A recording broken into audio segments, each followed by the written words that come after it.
Looking to go out in the town in the city of Boston for an affordable price and grab some great food, drinks, and atmosphere in the Seaport District? Well, look no further than newcomer Seaport Social. Seaport Social is a premier and authentic social house that is poised to proudly serve the Boston area for many years to come. Their mission is to provide high-quality food and unique craft beer selection, along with a welcoming atmosphere for all those that wish to witness firsthand what the Boston social spirit is all about. From a top-notch bar, great group seating, to their premier menu including their massive loaded nachos, endless craft beers on tap, and an exquisite espresso martini option, look for manager Jimmy, who will satisfy your needs. A project that has been 4 years in the making is finally here, Seaport Social, which is located at 225 Northern Avenue in the Seaport District in Boston, will officially open its doors for their grand opening December 1st. Get there while you can and tell them Steele and Nazz sent you. Eat, drink, social. That's what the Seaport Social does. Let it rip. Welcome back to another Showtime Magic interview. We have Nick Sarruda from Omega. Sarruda. Excuse me. We're new friends. From Hedge Fund Omega Cap, from Wicked Fitness, his personal gym, and from the Rocket Podcast studios. So welcome. Thanks for coming in. Thank you for having me, gentlemen. Pleasure to have you on. Yeah, Why don't you pull that mic just a little bit closer towards you? Yes, sir. Okay, perfect. Nick's a longtime friend of mine. Where we let's do an originally introduction. met is Royale nightclub. Yeah. I believe that was the original. Yep. Royale was the original start of Yes. myself and Mike's friendship. It was a good time in there. I started at Royale. We when were I was- runners. We were runners for like the VIP girls. Yeah. So we'd Okay. bring the juices, the liquor bottles out to them and shit. and I was 18 when I started there. Mhm. So like I was a young whippersnapper.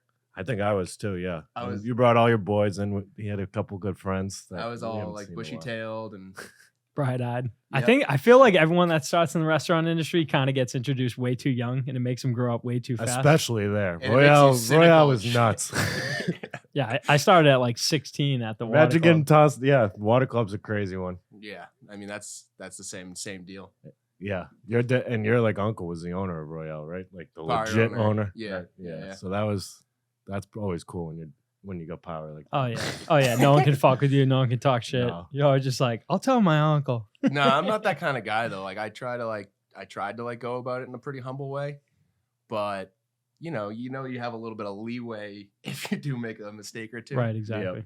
But I No, would you have never hustled gotten in that there. job at 18 if I didn't have my uncle. So, Exactly. So from there, like the working out thing started at probably during that phase of your life, right? At when did you start Oh, like no. going hard with personal fitness? And, like, I mean, I'd already been working out like all Probably, throughout yeah. high school and stuff. When I was obviously like at the club and stuff, there was like more of an incentive. It's like, all right, like not only are you just like, I was still in high school at first, but it's like now you got a chance to like go and meet some actual like 20-year-old girls and stuff like Mhm. that. Like you don't want to be like looking deflated or looking like you're 18. yeah. So like, I was like trying to hit the iron a little extra hard. Plus there'd be like all the huge bouncers in there that would be like double my size. They were Like- big boys. Yeah. That dude Greg. Oh my Shout God. out Greg. Yeah, it makes you feel way Shout out- smaller when there's a fucking guy three Shout times out the size. Dez. Shout out Des, Maniac. Yeah, we had some big boys working in Yeah, there. yeah. Well, Could've been what's me. like one of the crazy experiences you guys had at Royale when you guys were working together? I don't know if Mike remembers this, but there was one night there was actually a decent DJ, and we actually shut down the show because like a fight broke out between like a couple different gangs, like legit gangs in the club, and I watched a 5'7" bouncer jump off the stage and have to like tackle a guy before he like tried Jesus. to pull out a knife, and it just erupted into like a 50-person fight out on the dance floor, and they like turned the lights on, shut the show down, and I'm like, I don't remember that. I'm not participating in this. Yeah. So I don't know if the listener's not from Boston, Royale's in like downtown Boston. So like it's a perfect It's combination. on the street like where Aaron Hernandez. Popped off. That had- Wasn't had he the issue. coming from Royale? I think he was actually, coming the club right below it. Yeah. Oh, below. okay. Yeah. So yeah, like I said, it's a great combination of gangs and just tough, rough guys. So And at the time when me and Mike worked there, it was the largest club in Boston. Yeah. Um, It was a hot spot. The Grand's probably overtaken it, but it looks like it's got some good upgrades. Yeah, as they of are. I recently. think- I haven't been there in years. I don't think since I quit, honestly, it's probably best. or I got fired. I don't even think I got the opportunity to Probably- quit. yeah, probably the we latter. both kind of did like the. We're Did he out get of- fired? Yeah, Did we're he out of it. They quit? fired me. yeah, you just don't show up for your next shift. You don't work there anymore, one way or the other. Meeting like the celebs was cool in there. Like fucking, I Oh, remember yeah. Lil Jon. I remember speaking of like our past when we were in Kayani together, they said Little John was in our MLM pyramid scheme, and he was performing at fucking Royale. So I went up to him with one of the products. I was like, "You know about this?" He was like, "What the fuck is that shit?" No way. No. Yeah. And So I was like, what "They is lied." what was the name of this thing you used to work on? The marketing scheme they called it. Kayani was the name. It was like the triangle of health. It was what it is. Yeah, what it was. I don't even remember called. the triangle, but it was like a nitric oxide product, like some sort of Fish oil pills. Yeah, And like a sunrise, like one sip, all your vitamins. it was like are in. antioxidants to start the day. It was really nothing special.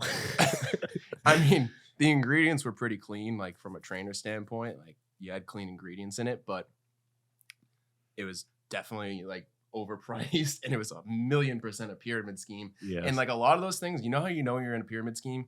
It's like if you don't buy the underlying product on a reoccurring value yourself, like they cut you off. Right. It's like all of a sudden, like you can't Yeah. do this anymore. Yeah. Who got you guys into that in the first place? I got brought in by a realtor who worked with me at Keller Williams. Okay. And then I brought in his brother Christian. yeah, and then my brother Christian, the day I signed up, I called Christian. I was like, I got a huge opportunity here. Man. I was on the phone for an hour and a half with them. The way they do it is they have you like call up like the bigger guys who are making tons of money. And he got on the phone with Christian. He was like, yeah, this thing cured my back pain. Like, I feel like $1,000,000. You're going to kill it in this. And Nick was skeptical. Nick's a skeptical guy. It took some selling on you. Yeah. It took some selling. I went to an event and like I started talking to some people. What attracted to Kayani to you? I mean, I looked Money at it, or the products? I looked at it like honestly, right? And I said, all right, the products are decent, and I think I could be early enough in the pyramid. Like I know it was pyramid scheme. yeah. Like, I could be early enough in the pyramid scheme that whatever. Yeah, you're Yeah. gonna be Like, at the top like row. some people are gonna make some residual off me, but I could have a chance to make a lot more residual. And honestly, I do think to this day, if we had probably stuck it out, we probably could be making some residual. If we got the right people. Yeah. It was always about like that's true. Like the people we met, did you meet like you met Charles Rudabaugh? Dude, I have still talk I have about like him people like he's a all legend. over my LinkedIn and like Yeah. Facebook and stuff that are like deep old Kayani like. Is that company connections. still in existence? I doubt it. It is. It Like is? I still know people who work in it. That That's girl, I don't nuts. know if you remember Adrian.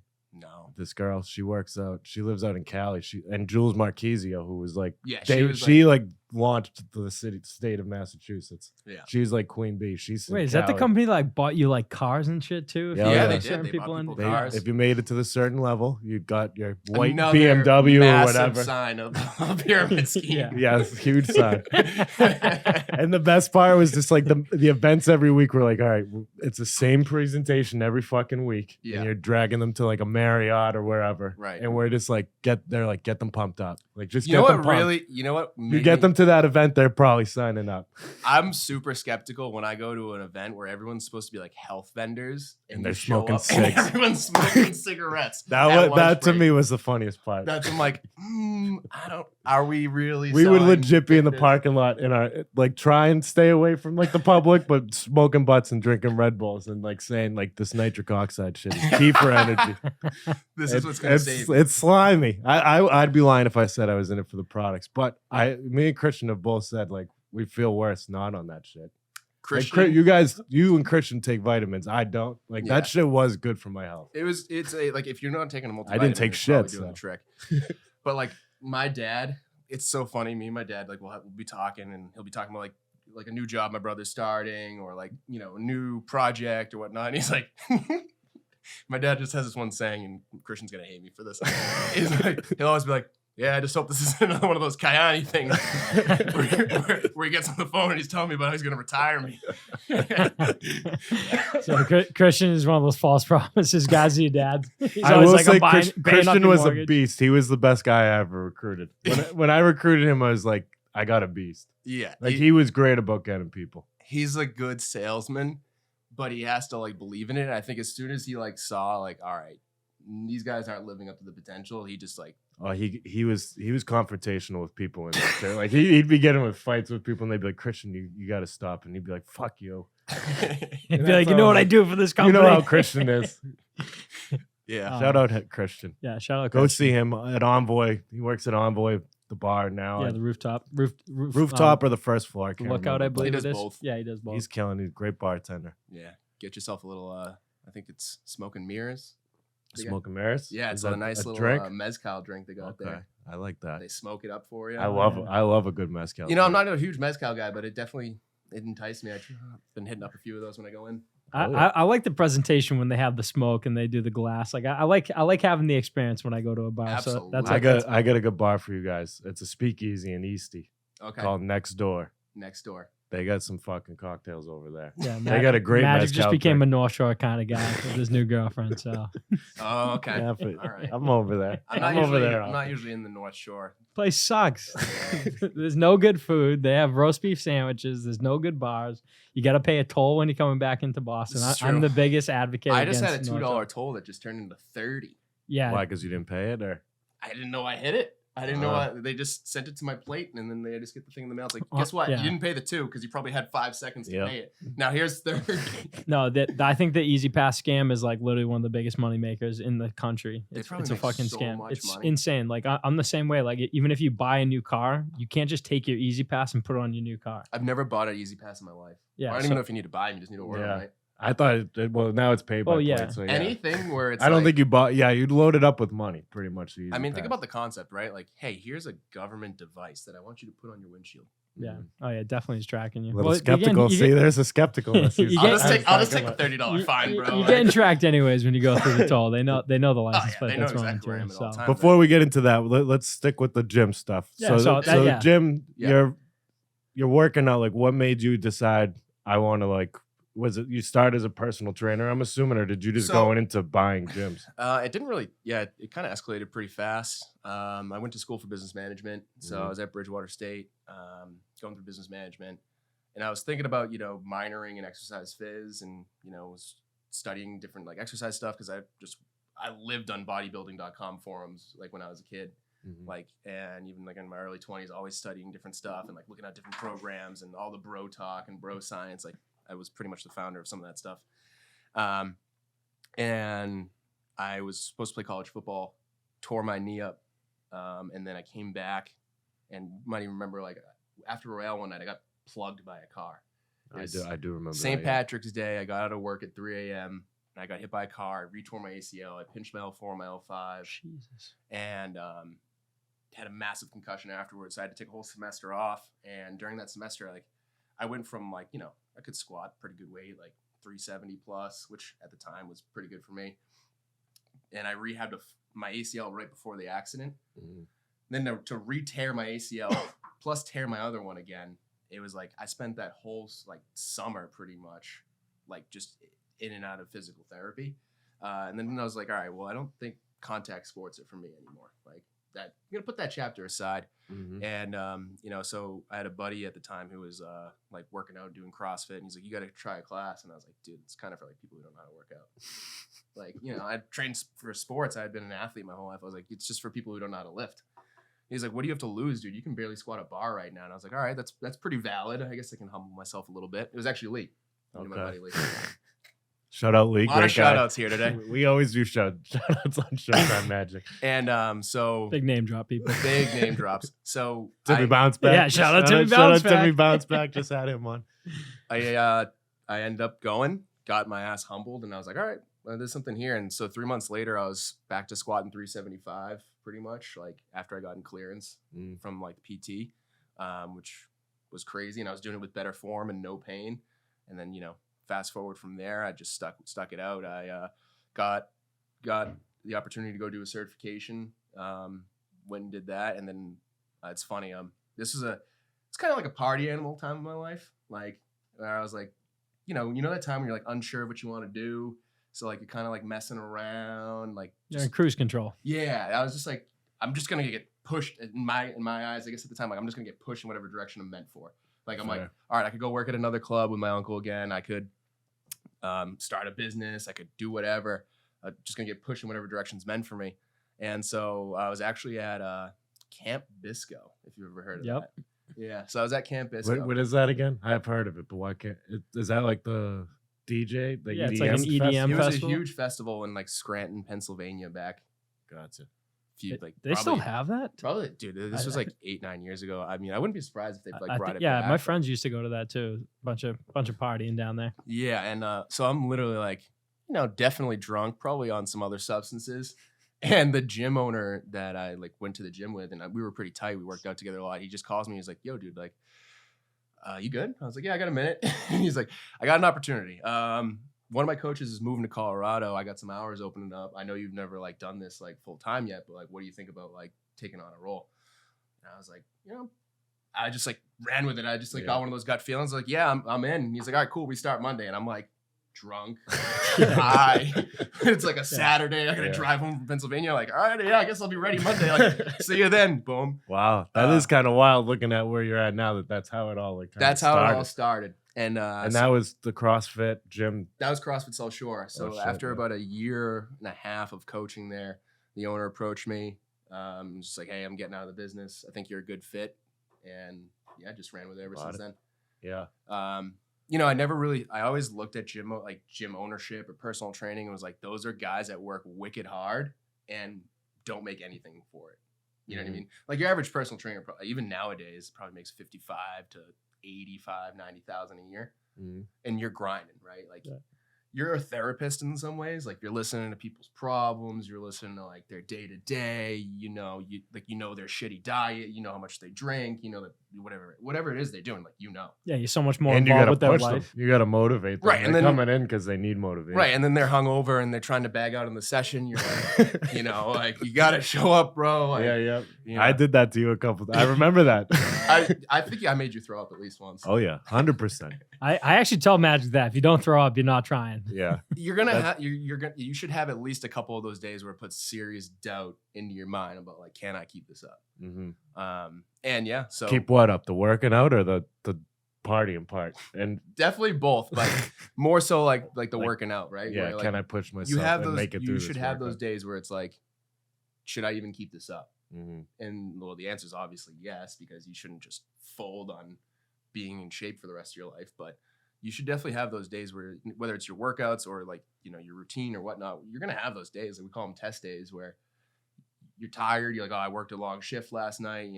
I don't want to get up." Yeah. Or you're hungover or whatever it is. You just broke up with somebody and you're like, "Oh, last thing I want to do is work out." You just gotta get those are the test days for sure. Test days. Yeah. Every time you do that, I look at like there's two jars, right? There's like test day jar and then there's failing jar. And failing eventually leads to learning, hopefully. But you're either gonna throw a vote into test day and say, "All right, I'm gonna be this person and get better," or you're gonna throw a vote over here. And every day you're just choosing which jar you're investing into. So I like to think of that, Showtime. You like that? That is definitely a great way to look at it, because like I feel like I've heard it before. Like consistency is going to beat motivation every single time.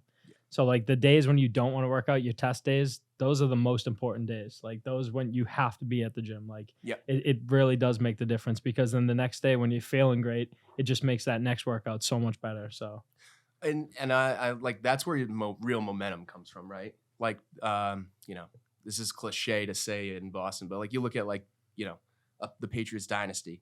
Like, did the dynasty come from like the 2007 perfect season? No, it actually didn't. Right? It came from those grinding fucking seasons where they played tough defense. They maybe finished 14-4 or whatever. They were even worse. Yeah, it was probably worse. And then just like got tough, and those tough days made them Super Bowl champions. So yeah, even like when you went into the first couple Super Bowls, we're going against Kurt Warner, who's like literally like an Hall of Fame quarterback, and then Marshall Faulk. Yeah, Marshall Faulk. We're the underdog in almost all those first couple things. So same thing. It's when people look at you like you should be down and out, and you really fucking strive to like get past that point. So yeah, I mean, one thing I've been focusing on lately is like, you have a choice. You have a choice to like either embrace your past and be like, "Oh, this is who I am. Like I'm someone who loses all the time and I'm overweight and blah blah blah," or you can just say like, "Fuck that, like that's an old book. I can just literally burn that book. Today's I get to decide who I am." And from then on you just start living a new story, and so, you can do that whatever you want. So do you do that too with like almost like self-talk and like in kind of like your coaching? So first starting off in the gym, like what was it like getting your new clientele, like meeting all these people? Like what was it like to like be full on as the owner? Like what was like some of the biggest challenges you faced? That's a great question, actually. Early on, I actually was super lucky because like during that year and a half time span, I worked at a couple other gyms too that really helped my growth and all that. But a lot of those like good trainers that I worked with, they would like share with me like their tidbits on like how they figure out if someone's like driven and what their actual whys are. And so a lot of times it's like the hardest part for me was learning how to get to someone's why. You know what I mean? Because you're gonna have a bunch of people who are like, even when I go out, right? Like I go out, people are like, oh, what do you do? I'm like, yeah, I run a gym. Blah, blah, blah. Like, oh, dude, I've been looking for a trainer. Like, and I'm like, I get it. Yeah. And it's like, I'm not trying to be a dickhead, but like, I need to figure out if someone says that, like my time is valuable. Yeah. And like, I'm not going to just putt around. So, you know, I can ask You don't need to work that bad. Right. Yeah. I'm not gonna waste my time with like someone who's gonna be texting being like I'm too hungover. Right? Yeah, I want to work with people who are motivated. Gotcha. Not even motivated, but have the why. Mm-hmm. And so that's what like I had to learn early on was try to figure out like, does this person have a why or not? Because if they don't, then they're not going to last and they're not going to be able to do what I do. So do you think like, so when it comes down to like your why reasoning, like one of the biggest things for me when I first started working out, my why was essentially like an outside external force that was like I was trying to drive towards a goal. And I felt like when my biggest change was when I like really switched it to like I'm doing this for myself. Yep. And kind of having like the self like pushing of myself to like be like, no, like I need to do this to make this the best version of myself. So like, do you ever have to see yourself like changing people's whys essentially, or like? So my like if I do a good job, like a good day or a good first interaction with a new client is like when I can say to them like, why today, right? So you're like, hey Nick, I wanna start coming to your gym. I'm like, great, that's awesome. Like, what's your goal? Like, yeah, you know, I wanna put on 5 pounds of muscle. All right, great. Why do you want to start in my gym today? And you're saying, what do you mean? And I go, well, why didn't you want to start at my gym last week or a month ago? Or why don't you want to start after July 4th? You know what I mean? Because you know you're going to be more motivated. And you say, well, I looked in the mirror and I just felt like, you know, I don't even look as good as I did 2 years ago and blah, blah, blah, blah, blah. And today I just decided like enough's enough. That's a why. You know what I mean? Versus just like, oh, you know, I think it'd be better if like I have a trip coming up in Miami in July and I'd like to be a little bit more buff. Yeah, it's like tying into like the instant gratification where like one of those things about the gym, it's that delayed gratification of like the long term. And like in my eyes, like we might even like if your motivation is the Miami dude, like we might even get you in shape for Miami. You're gonna go crush it, and then you're gonna be like, you're gonna come back and you're like, all right, cool. Like, yeah, talk to you in 6 months, Nick. Exactly. Yeah. You're not gonna say that. You're not even gonna think that, but subconsciously, that's absolutely what's gonna go on because you don't have a real why. Yeah, you're like setting like a false like marathon finish for yourself. Right. Like, and so like you said, like when you decided to do it for yourself, because like, hey, this is just something that I know is what I want to be about. I want to be the type of person who does work out every day or 5 days a week or whatnot. Like that's the type of person I want to make myself. Then you can actually do it. If that's not interesting to you, if you're like, I want to look like Vin Diesel, but I don't want to be the type of guy that works hard like Vin Diesel, it's not gonna work. It's not gonna. So do you try and build someone's like you said like almost like your everyday like that's what you do. Do you try and like change people's mindsets to be like almost like building that daily habit of like you kind of have to do it every day almost? Or yeah, I mean I think that's kind of like the magic of like we were saying before is like being a good trainer. Like most trainers can study enough exercise science to be serviceable, and anyone who says like they have the best program ever, it's just like it's all so relative based on the person, the individual who you're working with, their motivation. Like it's that I really like more and more nowadays. Like I could probably take a program that was made in like 1950 or 60 and like get the same or better results than someone who's using like the most modern program. Right. Because a lot of it comes down to like we were talking about getting someone to buy in, their effort, their intensity, getting them to change their mindset. Because then like so many other things are going to happen when you would get that switch. So it's like you got to be good at asking the right questions to discover those so that they can discover those things. Like I don't want to tell you what your why is. I want you to arrive at that on your own. So if you ask the right questions, you're going to get that out of them. It might take a long time. Sometimes like, you know, it might take a while, but like I'll be able to see it. Someone will come in and I can just see that the switch is flipped and like they bought in. Right. You know what I mean? They're waiting in the parking lot 15 minutes earlier, like waiting for the gym to open. Legit. Like, you can see they're drinking a black coffee, like one with like extra on the bottom. Like, yeah. So doing stuff outside the gym, are you also like kind of implementing like daily routine someone can fix? Like, do you also do like eating program with your clients? Yeah. So I'd say even before I took over like owning the gym, I did my Healthy Steps Nutrition Certification, which is an excellent program run by Nicole Coyne out of like actually her gym is just called Healthy Steps Nutrition out of Florida. And she's a registered dietitian, and she just taught me like so much of like like dietitians, like, yes, they know their shit about diet, but what they really know their shit about is like how people operate. And that's why a lot of times like trainers actually can't give diet plans. What they can give is like advice.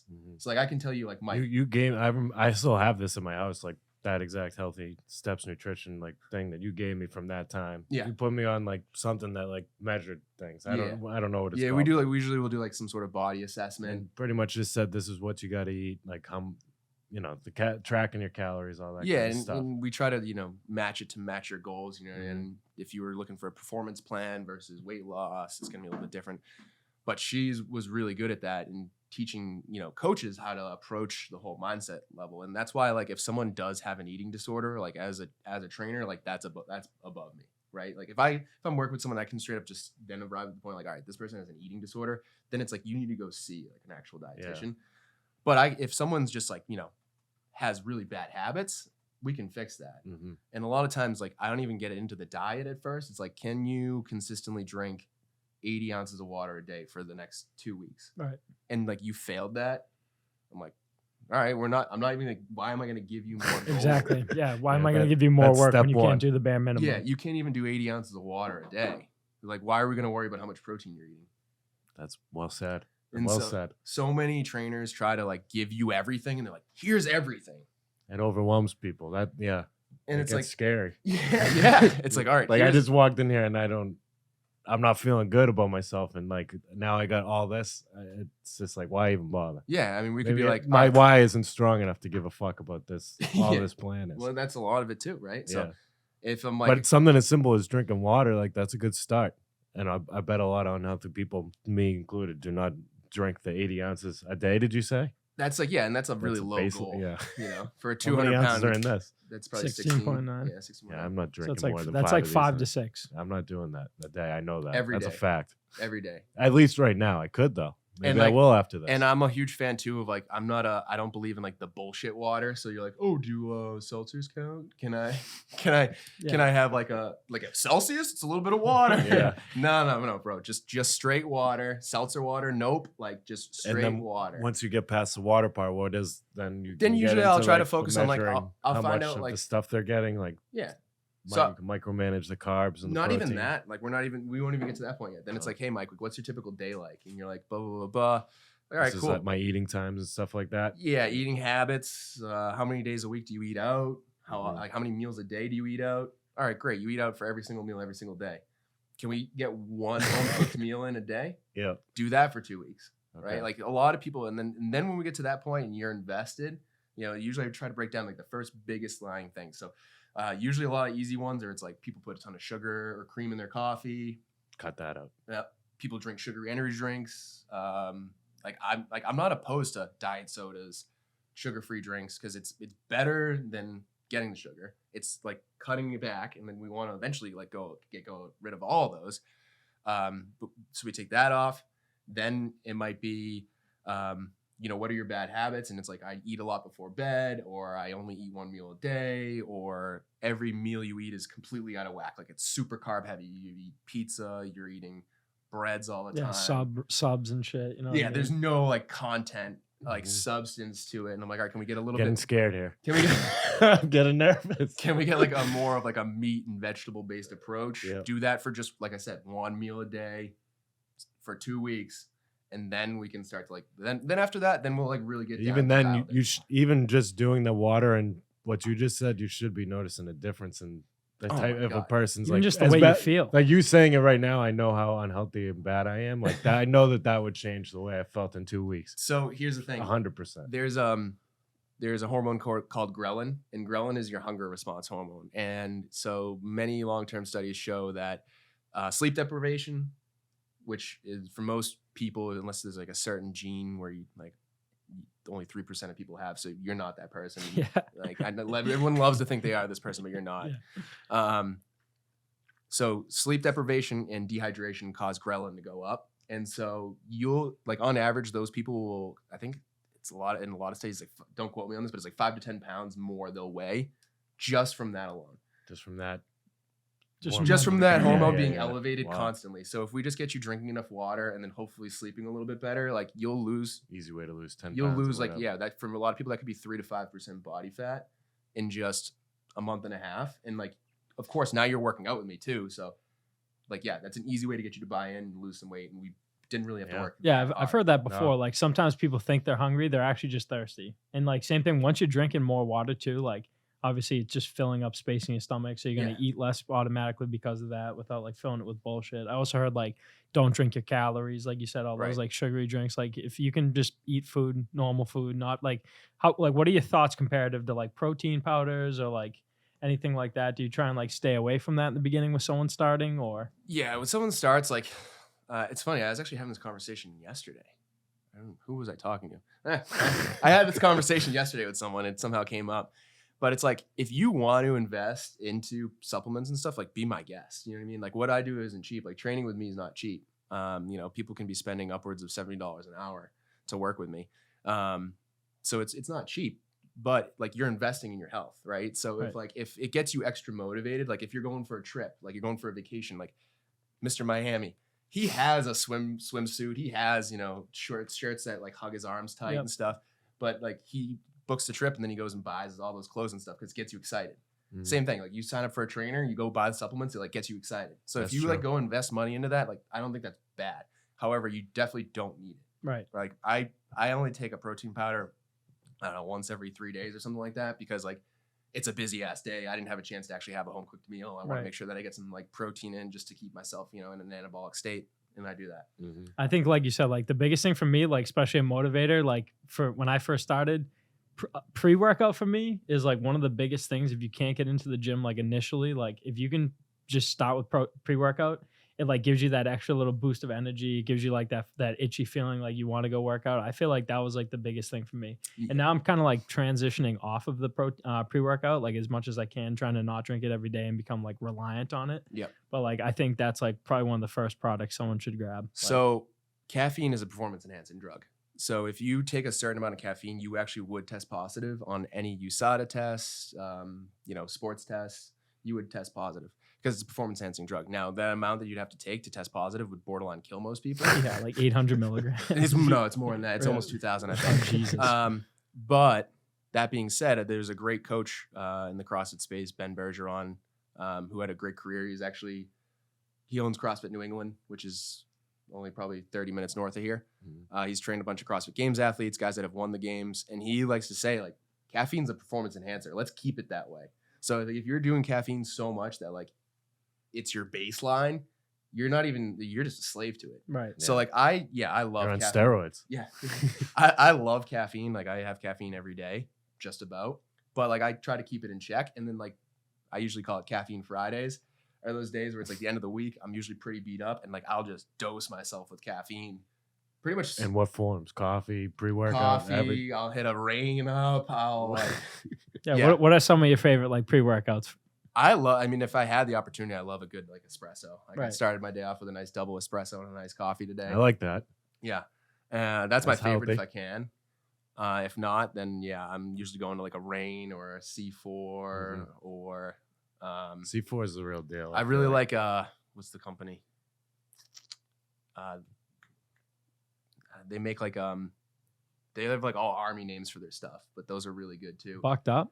No. Total Recon. Yes. So Yeah. Total War or whatever. Yeah. I think Total War is one of the products. Those are insane. It's like Yeah. it's like 400 milligrams in this little like bottle, and you take one of those, and like. But when I do that, like I'll go from like kind of motivated to like I'm fucking amped, right? Mm-hmm. But it's a performance enhancer for me. I'm not gonna have a great workout. I know, like it's a performance enhancer. It's not just like baseline. I feel like so many people. You don't need that every day. You don't need to feel like I feel like you walk kill, through, like be unbelievable today just you because walk I through- took that. like, But I can see how people would get addicted to like I feel fucking great on this. Yeah. I'm gonna keep taking it. well, you walk through like an LA Fitness type place or something like that, and like a lot of people are just like fucking. They're like coked out, dude. Yeah. I mean, like Mike Metzler, like one of the great like bodybuilders in the Golden Era. I'm pretty sure he used to take meth before his workout. So like that's another great bold point. strategy cut. Yeah. When I first He was started jacked. working out, me and my buddies, we used to take like NO Explode back in the day.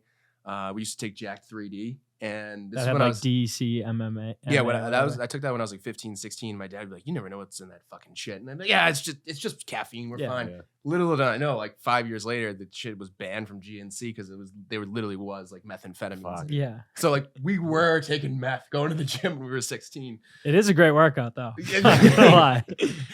Sometimes I've had some late night parties into the next day and go to the gym and I'm like, I just had the best workout of my entire life. I mean, yeah, Forgetting about reps. it's you know, it's like it's a supplement. It in some ways if you use it that way. I mean, I don't recommend doing MDMA and going to the gym, but Yeah. that's how they got everyone hooked. Yeah. They're like, we'll just throw a little bit of this in there, and no one's gonna know. Not yeah, personal exactly. training advice. Not Yeah, personal yeah. training Yeah, advice. please don't. So do you still do CrossFit? Does your new gym Wicked Fitness? Or So is has that- your mind is- officially changed on CrossFit? Because I know CrossFit wanted- gets a lot of hate in the workout fitness space. Yeah, so like I ran an affiliate for 4 years. What does that mean? So CrossFit is an affiliation. So a lot of people get confused. They think CrossFit is like Barry's boot camp, where it's like every single one's the same, every workout's the same every day. CrossFit is an affiliation. So you pay your dues to CrossFit, and then you're allowed to do whatever style of CrossFit you want to do. And that's why there's so much variance, and that's why it does get a lot of hate. Is because there'll be CrossFit gyms that are run really, really poorly because the owner maybe doesn't care, or he's absent, and they don't have good certifications, they don't have a good way of doing things, or it's lackadaisical. Like I've heard of CrossFit gyms where people walk in, they warm up on their own. The coach chugs a coffee while he watches Yeah. class, and he's I like, don't "All right." like that already. Yeah. You were always working with us. And he's like, all right, that's cool. And like, the CrossFit gyms that I've loved that have got me to buy in and that I've seen like that are, cream of the crop, like it's an experience. You go in, it's an experience. It's like this and that, and they make you feel like you're learning something incredible every single day, and you get an awesome full body workout. So that's what and being an affiliate is like.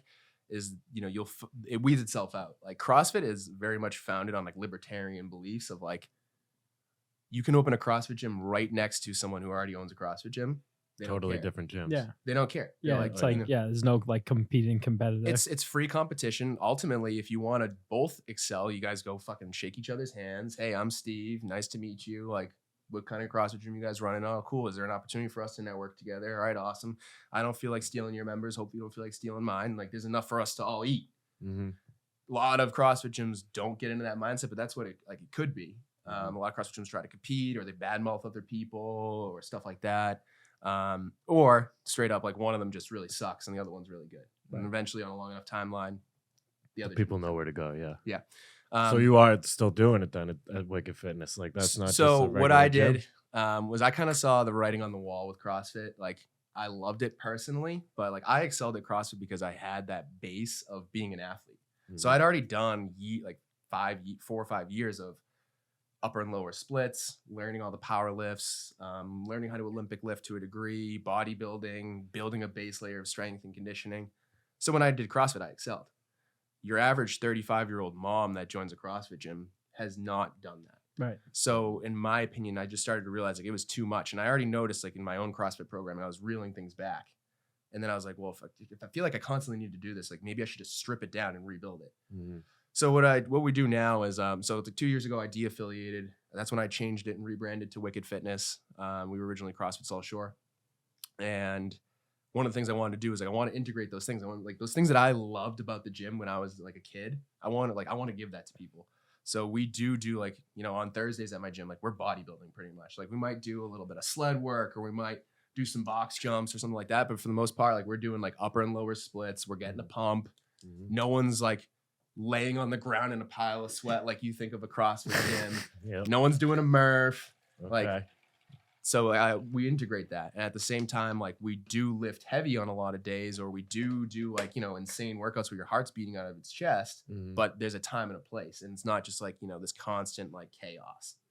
So I try to strip it back a little bit, make it a little bit more fun. And then, for the guys that want to go insane, like you can infinitely make my program harder, but Right. it's kind of just set for like, You're like self-effort levels. I'd call it like the weekend warrior athlete, like, someone who wants to work hard, play hard. Like that's what I do. I work hard, play hard.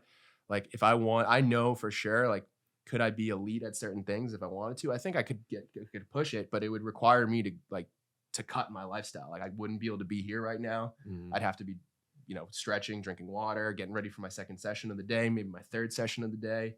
I don't want to live that lifestyle. Have you ever been at that point lifestyle in your fitness career? When I was in my early 20s, I was like thinking about it, Yeah. and I like was pretty close to it, but like I was miserable. Gotcha. Yeah, that does sound miserable. And it was taking away from business. Yeah.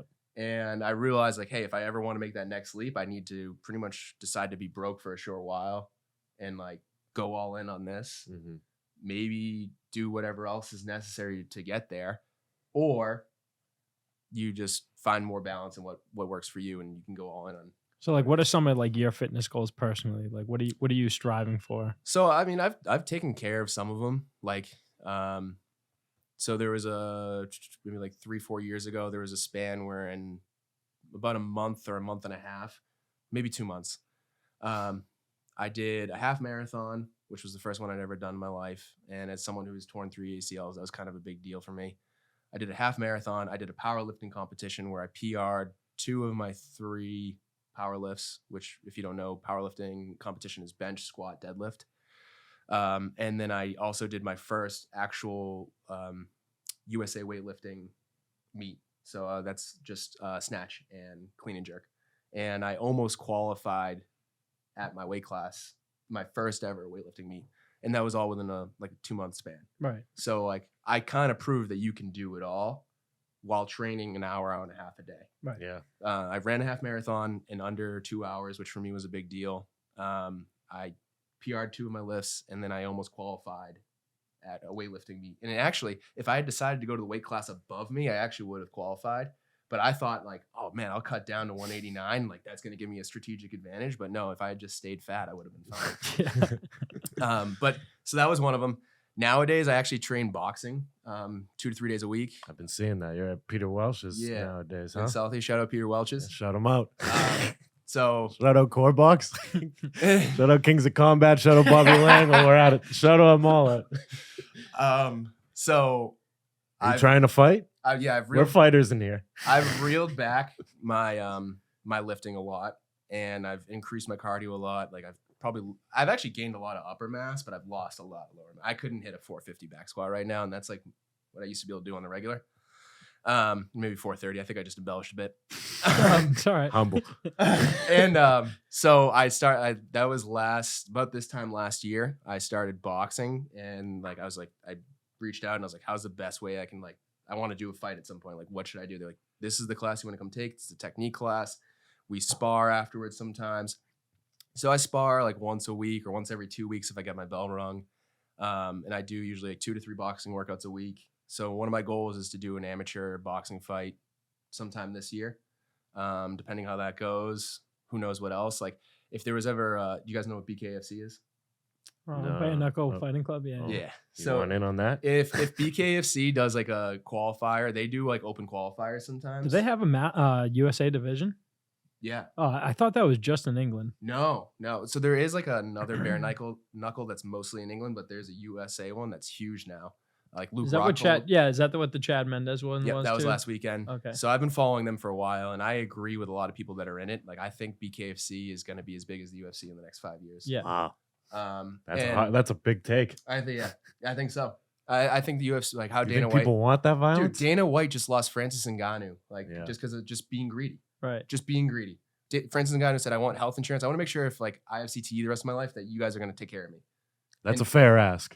Wicked fair ass. Yeah, it's not like I don't know why Dana won't give that to He's them. like, if I have to go face John Jones and potentially get head kicked in the face, I want to make sure that you're going to take care of me the rest of my life. smash my orbital bone. I can never. I mean, He's like, I'm gonna start Power Slap instead with the money I could have got. And then I'm going to for that promote it by insurance. slapping my wife first. Oh, he's coming at you, Dana. There goes our chance of getting him on. Hey, he apologized. His wife up? looks like she bangs too. Apologize, dude. He was so not humble about that. He's like, yeah, I could step down. He's not a very humble guy. He's like, I no. could step down. Who's that going to help? Which is true. That is the truth, right? And you're like, All right. but Do you like the UFC? I love the UFC. Okay, right? cool. That's kind of what We're ignited big everything UFC for me. guys But I around just here. think like I'm business minded. Like the UFC has left the door open for something like BKFC to come in and have a chance. Right. So if BKFC continues to be run right, they have a shot. They have a real. How do shot. they fight those fights? Is it just in an octagon? What are there rounds? How Yes, long are the rounds? I think it's 5 2-minute rounds. I think championship fight might be a little bit longer. Yeah. It's all boxing rules, but you can clinch. So you can clinch and like give uppercuts and stuff like that versus boxing. When you clinch, they break it up. Can you use elbows in that league or no? No elbowing. Because I kind of see like sometimes when they fight, obviously you don't have the gloves on, but like they're like hitting each other with like their forearms and shit. They're kind of Yeah. just going out and Yeah, I mean, brawling. it gets a little dicey. You're not wearing Yeah. gloves, like, Yeah. and you got to remember, like, when you're boxing or even if you're doing UFC, like, when you have gloves, you have a bigger guard. So when it's just your fists, your guard is way more Yeah, yeah. penetrable. So like, if you accidentally do something like that, you might slip a forearm through Right. or whatnot. Just can't be intentional. So, anyways, where I'm This going is a with that- goal for you. You want in on this. I think it has a ton of potential. I mean, I love what I do. I don't think I need it, but like I'm passionate enough about it. Like training is a huge part of my life. And like I'm 28. I have a good base of fitness. And I just feel like if there was a qualifier, I'd love to do it. You know, so Mhm. they pop up in Florida. I think one popped up in like Idaho or something. If they ever did one like somewhere where I could drive to, I'd at least go to it and like, I don't know, see what I Yeah. got. See if you can talk to How are you anyone. at box? What do you think of boxing in general? This is the first time you've ever really gotten into So it or tried it? one of the trainers I used to train under was an amateur fighter himself. So he Mhm. always taught me the basics. Like I always felt like, all right, I know enough for self-defense. Yeah. But like looking back now, like me now versus me last year, I would have knocked the fuck out of myself. Yeah, yeah. Because like just I had no Totally. footwork. I Yeah. didn't know how to do anything. I didn't know how to keep good distance. I had no defense. There's so much technicality in boxing that no one thinks about. They think it's Yeah. just if you have a strong punch, you're gonna win a fight. Like it's like almost like the exact opposite. Yeah, exactly. I would prefer like if someone has a strong punch, like I don't give a shit. Right. Like as long as I know that I'm quicker than you, I have better footwork, and I can keep distance better than you, like I'm gonna beat you. Right. Because like you're gonna be searching for that punch, and as Exactly. soon as you miss, I'm gonna make you pay. It's essentially every what just single time. happened in the Ryan Garcia fight. He's got the left hook, which Tank obviously knew was coming the entire time. Right. So all he kept doing was just ducking it, and Yeah. then we saw what happened with that. You watch for that, and I mean, when you get liver shotted like that means your defense was bad because you were just overlooking for it. Like Right. getting liver shotted, like I actually box southpaw, so like that's one thing I watch for is like getting liver shotted, and like to see that you're like, ooh. Have you gotten a bad liver shot? I came close, like first couple times I sparred, I got hit bad a few times, and you're like, I'm never gonna do that again. Yeah. And they're like, yeah, when you jab, make sure you bring your arm back to your ribs, Right. Like because as a lefty, that's like your one potential huge weakness. So that's one of my goals. I'm also training to do a half Ironman. So Oh, boy. I just did like 10 miles of trails over the weekend. So I'm like, I feel like my running's gonna be fine. What would the for that. distances be for that? So half Ironman. Don't quote me on this again. I know for sure it's a half marathon at the end. Right. I want to say it's like a maybe 1.1 mile swim. Yep. Maybe a little bit more than that, and like a 30-something mile bike. Right. So I feel like the run, I bike a ton at the gym. I think the bike I could get through it. I'm not going Right. to fail the bike. Mhm. The swim definitely is where I'm going to have to like buckle up the next few months. Yep. But I want to do that. And then after that, like who knows? You Yeah, know? people don't understand how hard swimming actually is. Like it's one of the most strenuous, best workouts you can possibly do. It's a full body exercise. A mile of it too. Imagine that. That's It's a lot of long swimming. It's a long swim. And it's- on And top it's of in, the other and it's in stuff. the ocean. It's not like it's in the Yeah. pool. Like Oh, you have that- current going that makes against it way you. tougher. yeah. Yeah. And it's like, hey, you just finished all these brutal events. Why don't you go finish it up with a half marathon? Yeah. Yeah. But I love that. I love the idea of like I'm just gonna suffer for a full day. And like I mean, I've suffered a lot in my life, like doing workouts and stuff like that. I've never broke. So like Yeah. I don't know. I'm like You're like Yeah, pushing how- yeah, yourself how to far that. I guess to I'm in that an limit. inevitable quest to see when I will break on something like that. Right. You know what I mean? Like as I remember being a kid, like at 2-a-days for football, like there was a few days where I broke, where I'd like just got flat out sick, and I'm like, I'm tapping out. Yeah. And I haven't felt that way in a long, long time. Those 2-a-days in the summertime, right before the football season Oh. ends, those things suck. Kids are like throwing up in their helmets Oh, and stuff. yeah, Like, he fucking Miserable. shoving it down the jerseys. yeah, and then like everyone at like lunch break is like going and eating subs for some reason. Yeah, yeah. We didn't know what we were doing. And the Terrible. coaches weren't fucking exactly personal fitness trainers Yeah. teaching us. Every what to do. football coach I've ever had. They're has just been blowing their fat. whistles. They're like, we Yeah. did this when we were kids, so like you're doing it. Like I had a this. football coach in high school who got fired for vaping during a game. Nice. Weed or nicotine. Who knows? Yeah, probably a little bit of both. Yeah, Coach. Probably 1-to-1. His name was Coach Roach. Shout out Coach Roach. Shout Keep him out. puffing it. Beast. Keep puffing it. Do whatever you want. Shout Fuck out 'em. Coach Jim Connor from North Quincy. He went down to. I'm not gonna bring that scandal up. Yeah. Football coaches love the drama. I love it too. But on a whole, I think, that's what I do is I just continually set new goals. It doesn't even have to be in the same realm. I think people get too focused on trying to be like a one-trick pony. Like, Yeah, you're all over the place. Yeah, here. unless you're elite. But you're proving yourself like I can Yeah. do all these fucking things, which is cool. And you'll just keep going. Yeah, Who knows what the top as long 10 as will you be. have a functional base, you should be able to specialize in anything you want, and then you can come back to your base whenever you want. Mhm. A lot of people train though like they're fucking bodybuilders, and they only bodybuild, or they train like they're runners or marathoners, and they only run long distance, or they train like they're CrossFit elite athletes, and they only do CrossFit. Like, you should be doing everything unless Right. you decide you are one of those things. Exactly. So whenever I Professional, decide yeah, I I am guess one of if you those were things, Yeah. I just start doing a little bit more of that. So I jump rope a couple times extra a week. So it sounds like obviously you're definitely well motivated yourself, like personally. Like, what would you say to someone that's like trying to just change their mindset to like kind of like push themselves to get to that next level? Like, what are some steps someone can take? if it's like someone who's just doing absolutely nothing. Yeah, right just now. essentially trying to Speak get their to me. body moving. Yeah, yeah. Like, Well, at least I come here. like I go to work. I think it's very sobering, and like I do it myself all the time. We always run away from actually writing down on pen and paper and looking at what our current life looks like. So like, take inventory. It can be a day, it can be a week if you'd like. Like, take the time and write down like what you actually did that day, like what progress you made. Or when you're feeling anxious, like write down like what it like you're actually anxious about, or try to get to the root of it. Like, when did this anxiety start? Well, I got shit faced on Saturday night. I woke up on Sunday and like felt like shit. Great, write that down. How long was it until you felt good again? Well, Monday around noon, I felt good. All right, good.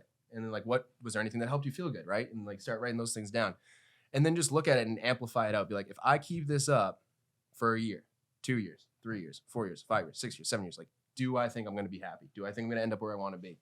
Or am I going to be depressed, miserable, low testosterone, fat, whatever it is that like makes you feel that you don't want? And if you want that, that's fine, then go for it. But if you don't want that, then like, where can you start? What can you change? Right. So it really starts with that, just like having a sobering moment of just like writing down a few things. I say that all the time. Like you said, like a lot of this stuff really is cliche. It's the same It's thing all with like cliche. stereotypes, but it wouldn't be existence, or people wouldn't continuously say it if it wasn't the truth. Like, your daily habits will dictate your future self. Yeah, like I had like, so I've always been in like pretty good shape, right? Like there's that guy that's in pretty good shape, and then like I had a moment like last year where I just like kind of like looked in the mirror and I was like, I was kind of in one of those phases where I was like kind of sacrificing my aesthetics for partying, and I was like, are you done doing this yet? Like, would you rather like live a model that you could follow? Like, because I know how to hack things. Like, I know how I can pretty much party as hard as anyone who's partying really hard, and I know how to eat just well enough and work out just enough so that I can like maintain like a good aesthetic and like, be decently happy while doing all that. But I was like, are you done like kind of bullshitting yourself and like Right. actually being? Why? What, did you notice like the partying hard like that was just bringing you down? Or probably it was more not so motivating you for sure. It was more so like, yeah, like, working out was becoming a chore. Yeah, like, yeah. like not being as excited to like talk about fitness. Like, because like obviously somewhere deep down inside of me, I knew that I wasn't living up to my potential. Mm-hmm. Like, I knew that like I was kind of like dogging it in some ways. Yeah. Like I was doing 4 workouts a week and like eating good 2-3 days a week. And it's like, I knew somewhere deep down like, so, but I didn't really sober up to it till like I actually had a moment where I wrote down like, what is it that I want to accomplish in the gym for, that year and outside of the gym. And I was like, yeah, I'm not on that path. Right. Yeah. Drinking will stop any of that from happening. Yeah. Or like achieving it. And I'm a very intuitive person. So like, I always believe, like I said, like when I was going to get in college, I just kind of believed that like, I'm just going to get pushed into the path that I'm meant for. So at that point, literally like that night or the next day, I flipped on one of my favorite podcasts, which is Real AF with Andy Frisella. If you guys have ever listened to that. Not. No. I'll check it out though. He's a beast. He runs First Form Nutrition, but he's so much bigger than that. And he's like a lot of your favorite, like probably like podcasters and business leaders and stuff like that. They either are networking with Andy Frisella or they're part of his like syndication. So First Form, I think that's with the New England Cartel. I'm pretty sure they use that. So like Rob Font, Calvin Cater, like I'm pretty sure that's like their main supplement brand is through First Form. Yeah, probably is. First Form's huge. I actually worked for First Form for a little bit. I loved it. It's a great company. But I literally flipped on a podcast that night, and it was like he posted his 75 Hard podcast. and people have all heard of 75. Oh, is that the guy Hard that Facts. started it? He created it. Okay. So that podcast was like, he was like, because at that time I'd heard about that program like 4 or 5 times because I've been listening to him forever. Like I've listened to him for like 7 years, and I remember when he first made it, and like the episode was all about he literally called me out. Like he literally called me out, and like, this is where I'm intuitive. I'm like, yeah, well, that was literally meant for me. He was like, I know there's people listening to this who are in pretty good shape. And he's like, I know there's some of you who are even maybe trainers or whatnot. I'm like, Jesus. And he's like, Gym owners. yeah. He's like, you think you know what to do and you think you're doing what you think you're supposed to do, but you're not. And he's like, that's why you need to try this. So it's 75 days of no drinking water every single day, following a diet. He doesn't even say like, what diet you need to follow. Follow a diet. Work out twice a day. One has to be outside. Yeah. 2 45-minute workouts, and they can't be back to back. So you can't be like, oh, I'm going to tackle an hour and a half right now. So it makes you budget your time. 45 minutes in the morning, 45 minutes in the afternoon. Read 10 pages of nonfiction every single day. I think that's it. That's it. I think. And take a progress picture. Okay. And every single day. And so I was like, you know what? Fuck it. Like I'm going to finally like be about it. I'm going to, do something that I think is trivial. Like, oh, I'm above that. And it was obviously incredibly sobering to do that and be like, no, you're not above that. It was super transformative. And I'm someone who knows a lot of this stuff and does it, but to actually just like go all in, I think like things like that are huge. So, you can make How your did own you version feel of that. different at the end of it? I mean, How were the progress Yeah, what pics was like the- from like beginning to end? Like, so you were I mean, like, holy I shit. have like a really good like body scanner at my gym that we like paid good money for. It's outside of like a DEXA scan that like NFL teams are doing. It's as good as it gets. I went from 14% body fat to 7.5. That's insane. That was after a full like 100 and something days. But at the end of 75, I was probably I was under 10% body fat. So I was down to like 8 or 9% body fat. I put on like 8 pounds of muscle mass. But that was just physically. Like the edge was really mentally. Like I was, even now, like I still feel the effects to this day. Like my time budgeting is so much better. I actually work out outside. It usually at least 4 or 5 days a week because I think there's a huge value in that.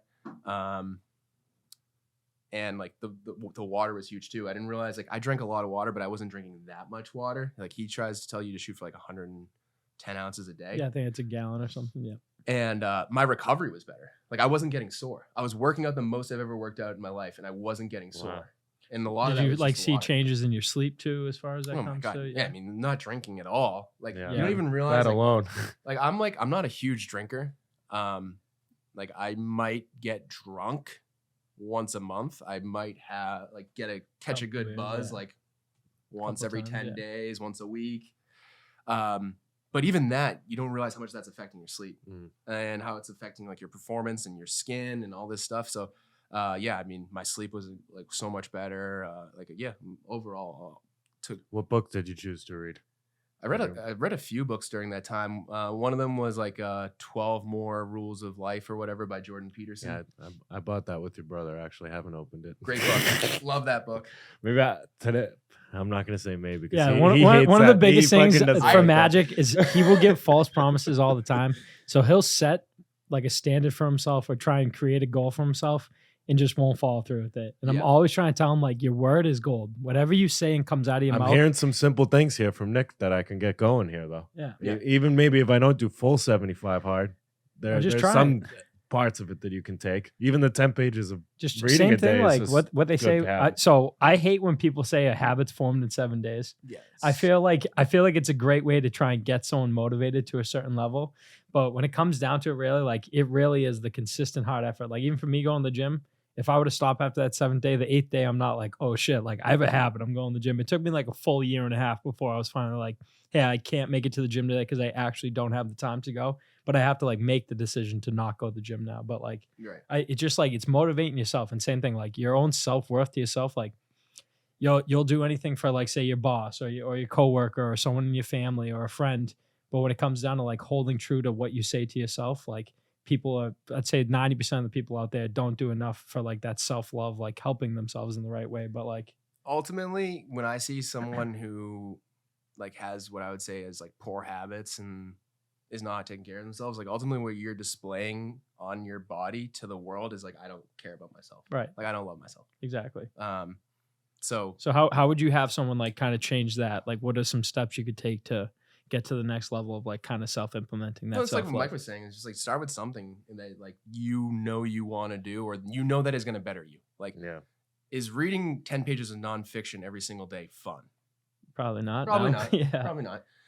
If you read 10 pages of nonfiction and finish 8 or 9 books of nonfiction this year, do you think you'll be smarter, 100%. more affluent, be able to carry discourse, be more interesting, be more fun on dates? Right. Like, 100%. And over something that, like, if you really think about it, 10 pages really isn't that much. No. It's not like it's telling an you to easy read a do. book a day or yeah, like so whatever. that's I where. mean, I shouldn't say easy because So if it actually, was easy, we'd I be just doing it. But had a great idea. If you're looking for a book to start with, The Compound Effect by Darren Hardy is one of my favorite books of all time, and it's literally about why I've this seen your works. post about that. The Compound Effect is the best book I've ever read in my life, and See- now we can give Christian a positive shout out Okay. because Christian got me to Put read. you onto it. Yeah, he got me to read The Compound Effect. So what's and- like a quick synopsis of that book? So Darren Hardy is actually he started Entrepreneur Magazine. So he's super loaded, wealthy. He started Entrepreneur Magazine.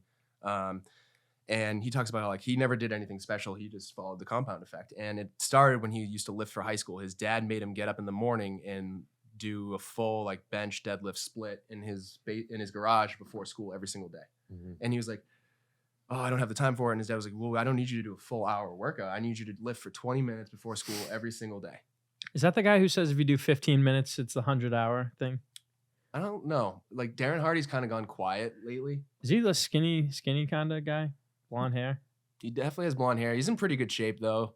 I'm not sure. He's a little I'm bit maybe older thinking now, of someone but- else, but Yeah, but I mean, that book, The Compound Effect, like literally just puts it all in perspective for you of like all these daily habits that like They add up. they just add up. Like Yeah. I read 12 books last year at least, and I can't tell you. I probably read 12 books as an adult. You know what I mean? yeah. And like just like the amount of knowledge I gained, and you're not gonna retain everything, but like Right. it changed. Did that It put, changes you. Did that push you into a direction to like do this other investing business, like all that? Oh, I mean, things yeah, you learned from that, and like the things I I mean, took I would away, assume but like the 'cause those- habits, like to be were able you to, reading pretty much all entrepreneurial type, yeah. I books mean, like that's that? all I read anyways. mainly same here, But self-help stuff. yeah, self-improvement. exactly. But that like just put like fuel on the fire, Yeah. and it just Well, when your accelerated. brain's taking in all that stuff and you're doing all the training and stuff, you start being like, I can do more. Right. And like master meditators and stuff like that will say one of the best ways to train mindfulness is to actually read, because you're getting your brain to focus on solely one thing, and you're making a lot of times like mental images, you're retaining information. That's one of the best ways you can actually improve mindfulness. And like in a world where like we have so many things buzzing Yeah. and going off and all that stuff, like that's one of the most important things. Yeah. Put you in a different world. I sometimes like I did it right before we hopped on this podcast. I just put my phone on like personal mode, because like sometimes like I'll develop a baseline of anxiety because I'm feeling so many buzzes and notifications. People need, who's looking for me? What do I, yeah, Right. I got to do something. And like when I turn That's off true. that personal button, when we finish this up, like is my life gonna be drastically changed because I No. didn't see all those? No. Right. No. But that like baseline of like grabbing your attention, like Gary Vee shouts it from the roof, and I love a good Gary Vee joke, but it's the truth is like like your attention is currency nowadays, and like everyone's trying to grab your attention, so why would you just let it go for free? You should be investing that attention on shit like nonfiction that's going to help you on working out, on drinking water, on getting to sleep at a regular time. You know what I mean? When you can, as much as you can. Mhm. So do you do anything else like mentally to like kind of put yourself in that mindset? I do a lot of things. You do meditation at all? Like I try to do some form of meditation or visualization like every single day for like maybe 5 to 10 minutes in the morning, and then 5 to 10 minutes as needed throughout the day. You know what I mean? So if there's a minute where I'm getting like overwhelmed, I'm just like gonna unplug, throw on some headphones, like listen to a quick meditation, or do my own, or just listen to some like easy listening music, like soundscapes, like stuff like that. I journal at least a couple times a week. Like I journal, sometimes I'll have to journal every single day. I journal until I feel like I'm at the point where I've organized my thoughts, where I know what I need to go do. And then when I get to a point where I'm like, things are not going right, or I feel off or whatnot, or I'm missing something, I haven't done something today and I know I need to do, like I'll just start journaling again until I figure it out, until I've like compartmentalized. Mm. And sometimes it's just a brain dump of like, all right, like here's some things I feel good about, here's some things I don't feel good about, but like I try to journal, and I It feel keeps like you accountable. for Yeah. sure. I even And feel you like can when you're literally talking see about what you're doing when right you're talking or wrong. about like writing down like what's like making you anxious too, like when you like then write it down and you're like able to look at it, like obviously down on pen and paper, you kind of like, holy shit, like I shouldn't be stressing out about that. It's No, so small to me. Like You're absolutely right. They say that too. Like it just puts it in perspective. Like when you write down like I haven't done laundry in 5 days, like my room's a mess. And it's like, well, can you fix that? yeah, can you throw it in the fucking and same thing, like I hate when someone just to like touch the subject, they'll like stress about laundry. Oh, I gotta do laundry. I can't go out on Saturday. I gotta do laundry. I'm like, bro, put it in the fucking machine, hit start, and then come fucking golfing for an hour and a half, go home and go throw it in the dryer. Like, Right. Yeah, exactly. So yeah, that's like, those are the things that I try to do. Like, more and more I felt like I'm investing in like the physical stuff is so easy for me. It's investing in the mental stuff that really like puts me into my next level of like where I'm meant to be, where I'm operating at a high level. Versus when I'm kind of focusing on this stuff here and there. And then that, for me, that makes a difference. And I know there's a lot of people, I always wish sometimes that I was one of these guys and I could just do physical stuff. And like, working out's a challenge. Like, Yeah. I feel like, that'd be pretty easy. I mean, so like for me too, like I'm like a huge believer in like the meditation space, but like I'm trying to get into journaling more. It's not even that I'm like not big on like writing stuff down. Like I almost like don't have like a sense of direction of like where I want to start in journaling. So is there someone or like someone you looked up to that kind of like, or whether you read something that like taught you how to journal or? There's a couple different journal styles I like to do. When I was real younger, so I actually kept a journal from the time I was like, I'm a nerd, actually, deep down. I am too. Deep down, Alpha nerd. I'm Alpha a nerd. fat, Let's nerdy go. Kid. Nerds. So I kept a journal. Shut up, pussy. I kept a journal from the time I was like 6 until I was like 11 years old. And I would just every day just write the date of the paper, and I would write like a couple of the coolest things that happened in my day, and then whatever else. Right. And every once in a while, like when I move or something like that, I stumble upon those journals and I like read through them. It's kind of cool. Yeah. Nowadays, I'll do that once in a while. Like if I'm totally lost, like just write down your day, like write down a couple things that were fun or even like what pissed you off. Like, this, like today, since I could easily write down, I remember it. I was taking a left at an intersection where these cars are both at stop signs, and I take a left and the guy just like glares me down because I didn't let him go. And I'm like, dude, there is traffic coming from the other direction. Like, you weren't entitled to that let go. Right. Like, I know when to let someone go, and Yeah, you weren't exactly. entitled to that let go. And he just like glared me down, and I was like, you know what? You're not worth my time. You're getting journaled, buddy. Yeah. And so I almost let him piss me off. I almost flipped him the bird, but I was like, you know what? I could just write that down today. Yep. And like Exactly. then I'll just forget about it. I don't need to carry that with me. Right. A lot of times people carry that shit with them all the time. They don't even realize. You get home, you talk to your girlfriend, she says the wrong thing. You're like, you just start elevating your You're voice. pissed off at that guy at the Yeah, intersection. and you're really just mad at the guy at the intersection. Like, Right. Or something, yeah. Yeah. Whatever it may be. And so that's another, like when all else fails, I do that. On my A game journaling is I like to write down like a list of like, 7 to 11 like things that I'm grateful for. And it can be simple. Like I'm grateful that I have a car. I'm grateful that I have a job. I'm grateful that I get to make money. I'm grateful I get to do this. I'm grateful I'm in, good enough shape for myself. Write those down. Then next is like, what do you want? Like write down a list of your wants, like big wants. Like if you had as much money as you possibly could in this world, if you had as much resources, as much time, anything as you wanted, like what would you want? So you write down like, I want to own a business that's making so and so much a month. I want to influence so many people's lives. I want a family. I want a house. I want this. Like, which normally we're told like, don't be self-centered. Don't have a bunch of wants. You want to make, the goal is that we're trying to turn our wants into our needs. Like your wants should be your needs, because if you don't get your wants, you're not going to be happy. You're not going to be satisfied. That's so true. your wants are your needs. That's true. But we're always told like, just settle for this. Just, oh, you want to be a millionaire, but it's okay if you just make $50,000 a year and you save your pennies. And I feel like that doesn't need to be materialistic too, because like You're essentially manifesting like it, everything say like I want this fucking Porsche. The Porsche could die, you could fucking explode. Like what? Like if something could be taken away from you. So I feel like those like wants to, it can be like so much more of just like, whether it's like I want to be able to like, I don't know, like be like more like mentally like sound. Or, I like, mean, some days when I write down, I want to do an amateur boxing fight. right. That Yeah. involves me getting punched in the face. Right. Like that's not materialistic. That's- Exactly. A lot of people don't want to do that. But it's like holding myself to those values, and it's like something that I know will make me feel more accomplished in my life. And then the next part is what part that most people don't want to do is write 3 action steps for your wants. and they need to be as small and things that you can actually do that day. So I'm going to work out today, or I'm going to, do shadow boxing for 30 minutes. I'm going to send an email to these and these companies, and I'm going to send a nice text to my mom, letting her know that I love her and that, I'm thinking of her today. And like, none of those are catastrophically big things. No. And you can't do more. You can't be the hardo. You can't make 5 things. You can't make 6. You can't make 7. You're going to do 3 things, and you're only going to do 3 things.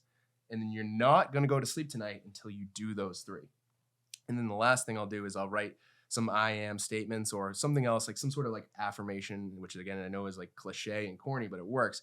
You just write down like, all right, I am someone who believes in themselves. I am someone who works out hard. I am someone who invests in themselves. I am like, whatever it is. Or it could be like, a lot of times I'll tell myself, like, because I always had trouble with like a lot of those like self-confidence things. Yeah, almost. self-confidence and loving yourself. So I would write down like, I'm always someone who's capable of loving themselves, loving others, and being lovable. Because I would always get in positions where I would feel like I'm a fucking bad person for some reason. I don't know. That's just like always been like a fear of mine, is that like I take in some ways, and I feel like, oh, maybe I'm not giving back. So just letting yourself know that like, no, that's not the truth. Like, you determine what is the truth about you. And then it could just be something as simple as like, I am a hard worker, I am happy, and things like that. You just write down like 7 to 11 I am statements, and then like just close it up. And I feel like when I do that, like when I'm, like I said, not compartmentalizing, I go through that list and I feel really good. So Yeah, I mean, in summary, that compared to a person who's not doing that, it's gonna be fucking two different. And like you completely said, like different when you people, when you so go I'm saying. back on those like journals when you were 6 to 11, like even just some of the ones that you've been doing recently, like you go back and you look at some of these steps of like some of the wants that you have, and you're like, holy shit, like I've accomplished this. Like Yeah. I'm still writing the same thing of who I am, like, right. and all these like small steps. Then you're looking at the steps later on, you're like, holy shit, like where I started from my steps of what I need to do compared to now, like I couldn't have got to this point without first doing those first couple steps. So I always say, you want to get to the top of the ladder, you can't jump there. You got to go ring by ring. So it's that compound effect at the end of the day. And like a lot of times we don't really like it. I always look back at my life a lot of times, and like I'm stunned that I've done some of the things I've done, because I've done them so aimlessly. like I just did them like Stumbled into them. like keeping everything I just explained. I was doing a lot of that just like in my head, which is exhausting and not very focused. And like I look back sometimes and I'm stunned that I pulled that off. And now I know like if I can actually like keep telling myself like, here's the direction, here's the path. Like I keep the GPS on display if you were with me, Yeah. then like who knows what can happen. But I Sure. feel like, whenever you look at those people who are really at the top or whatever that means to you, like they know the roadmap and they always have the GPS available instead of we always think we can do everything in our head. Yeah. And That's how you become scatterbrained, unfocused, wandering. yeah, and a lot of those people that we think are like scatterbrained, they're actually probably like incredibly smart people. They're just trying to do way too much up here, and they don't put it down. Right. Like you said, don't do the 5 steps. Do 3 steps of what you can do, and like no, you can't accomplish before the day ends. So Yeah, and like There's another easy thing you can get going if you don't feel like reading. Start the journal. yep, That's an achievable thing. Like, and that's Yeah, kind as of soon as you walk evolved to outta be here. my own thing. But I like the 3 action steps. I stole that from Andy Frisella. He does a big 3 every single day, and that's exactly what he says. 3 things. They don't have to be huge home runs, but they move the ball forward. When you cross all 3 of those off, you're allowed to go to sleep that night. But until you cross those 3 off, you're not allowed to go to sleep. fair enough. And you'd never do more than that, because like now you're like making it stressful. Now you're trying to do too much in one day. Who are your favorite podcasts? What do So I love Real AF. I've listened to that forever. I mean, I used to be a big JRE guy back in the day. you're not on JRE anymore? It's so time consuming. Yeah, like, yeah. and it's gotten to be pop culture. Like What did you like? You liked when he was bringing on like I loved like the motivational loved, type like- guys? Like I loved Goggins? like conspiracy theorist Oh, Joe okay. Rogan. Like Yeah, I yeah. listened to him when I was in high school. So it used to be like him, and it used to be like what's his face, Duncan Trussell, Trussell, yeah. and Some of their 2 episodes together are fucking unbelievable. Brian Redband was his co-host, and they'd have like Eddie Bravo on, and they'd be Bravo's talking. good. They'd be talking about like moon conspiracies. Alex Jones, do you respect him or think he's a lunatic? Respect? That is a weird word to use with Alex Jones. I think, you know what I mean? Like if you shot a semi-auto rifle, eventually you're gonna hit a few things. Yeah. But like maybe you should be using more of a precision gun. Yeah. So I think that's what I'll say about Alex Jones. Okay. Quick, you got to check out the James Fox interview with Joe Rogan recently, because he is Okay. actually a guy that does like a UFO podcast and documentaries, and he talks about like the Brazilian like landing. So that's like a good episode, because this guy, Brazilian landing. What's that? it's like this Sounds crazy like story that. in Brazil where there was actually touchdown from a UFO with beings that came out of it. Recently. I think it was in 1996, maybe. So do you know in- about this, Nick? So the guy was actually he was on his second UFO documentary at the time, and he was even skeptical about this.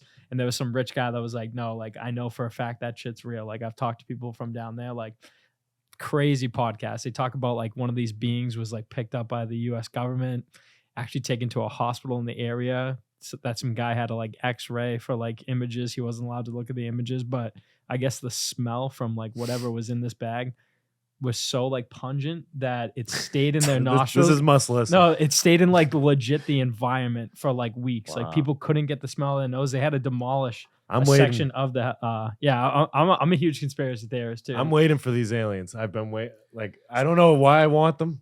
I probably shouldn't, but I fucking want. Do you want them, to or come. do you want like the confirmation to yourself that like there is Yeah. an outside life? Like, I don't force want other than like that? if War of the Worlds, that movie, I've always loved that movie. If that really happened, like if that's how it went down, I'd be like, fuck, I didn't want these guys. Yeah, but, like it also would be like, holy shit, like it's going down. See, here's It's the thing. happening. I think aliens, for the most part, this is my take on aliens. I think they're real, but I also think like, what is an alien, right? Like alien, it just means it's like not of this earth. Yeah. Right. So Different dimensional being, it's been described as sometimes. Right, exactly. So like I think like aliens could look like me and you for the most True. part, but like maybe it's just a super advanced civilization that can like timeline hop, or you said can like go through a dimension, and like they operate at such a level like you'll probably never see them or never know them because Yeah, if like, they don't want you to, like they kind of don't have to. and like maybe they're just trying like I like to have beliefs that are like constructive and help. So like what if we just believe that like aliens were actually helping us like avoid potential downfalls of human society by doing whatever they're doing? Well, we're getting close to that. Actually, I think I saw like a in- tweet in this that morning doc- that the nukes are coming or something. No, Something there happened was in something going on with Ukraine. Russia.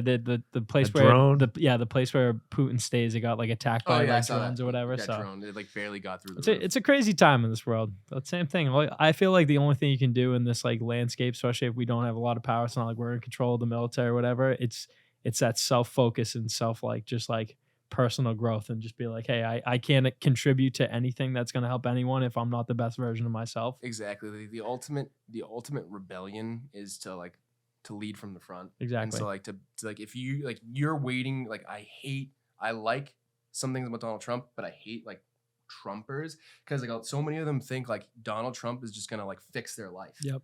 And like I know. everyone's like, That is crazy. 2024, like, dude, like, yeah, this president's gonna get in. He's gonna change every law. All of a sudden, he's gonna make every executive order, and your life's gonna be good again. Yeah. Like, I don't you're even know how anyone could walk in right now and fix what's going on. Right, Like and- he caused a lot of it. Yeah, but like that expectation on someone is unbelievable. Like that you think that this one person is gonna fix your. I never entire thought of it life. like that. Yeah, he's probably sitting there like, I don't even know if he So same cares. thing, like, do you I think do- he I don't- cares that these people are up his ass? He I probably honestly loves the do think he's admiration. American first. Like that's I think Yeah, yeah. his heart is in the right place a lot of the time. However, he's a human being just like everybody else. Right.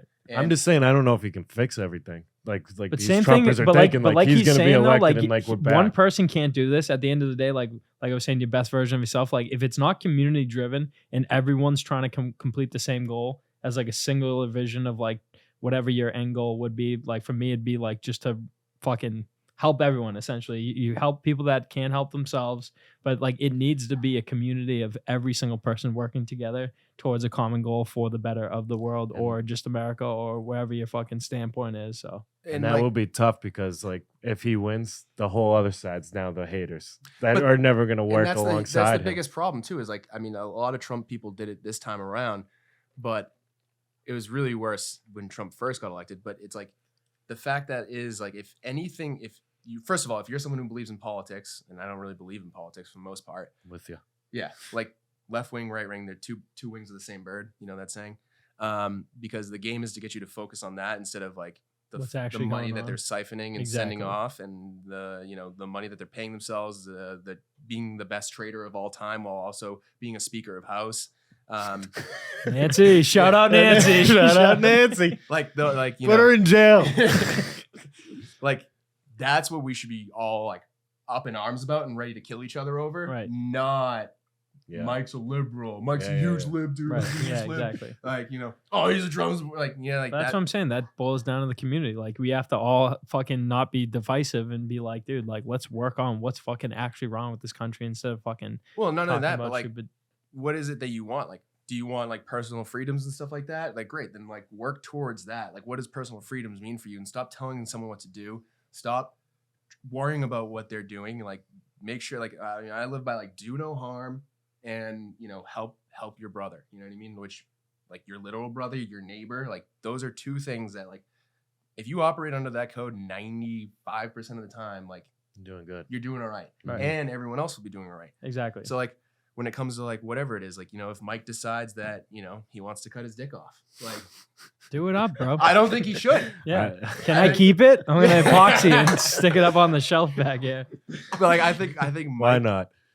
if he wants to cut his dick off and it's not going to somehow hurt my life or affect my kids or whatever, Exactly. let him cut his dick off. Yeah. Like, No, that's what I'm a huge believer in. Your body, your choice. Fucking whatever you make for your own decision, that's great. Just don't try and fucking affect but my the daily minute lifestyle. when Mike cuts his dick off and then he comes and tells me that I need to cut mine off, Right. and that, like, if my kids tell his kids that it's weird that he cut his off, that's when we start to have problems. Yeah. Right. Because that was his choice. That doesn't mean it's the right choice. It doesn't mean it's the wrong choice. It's just a choice. Right.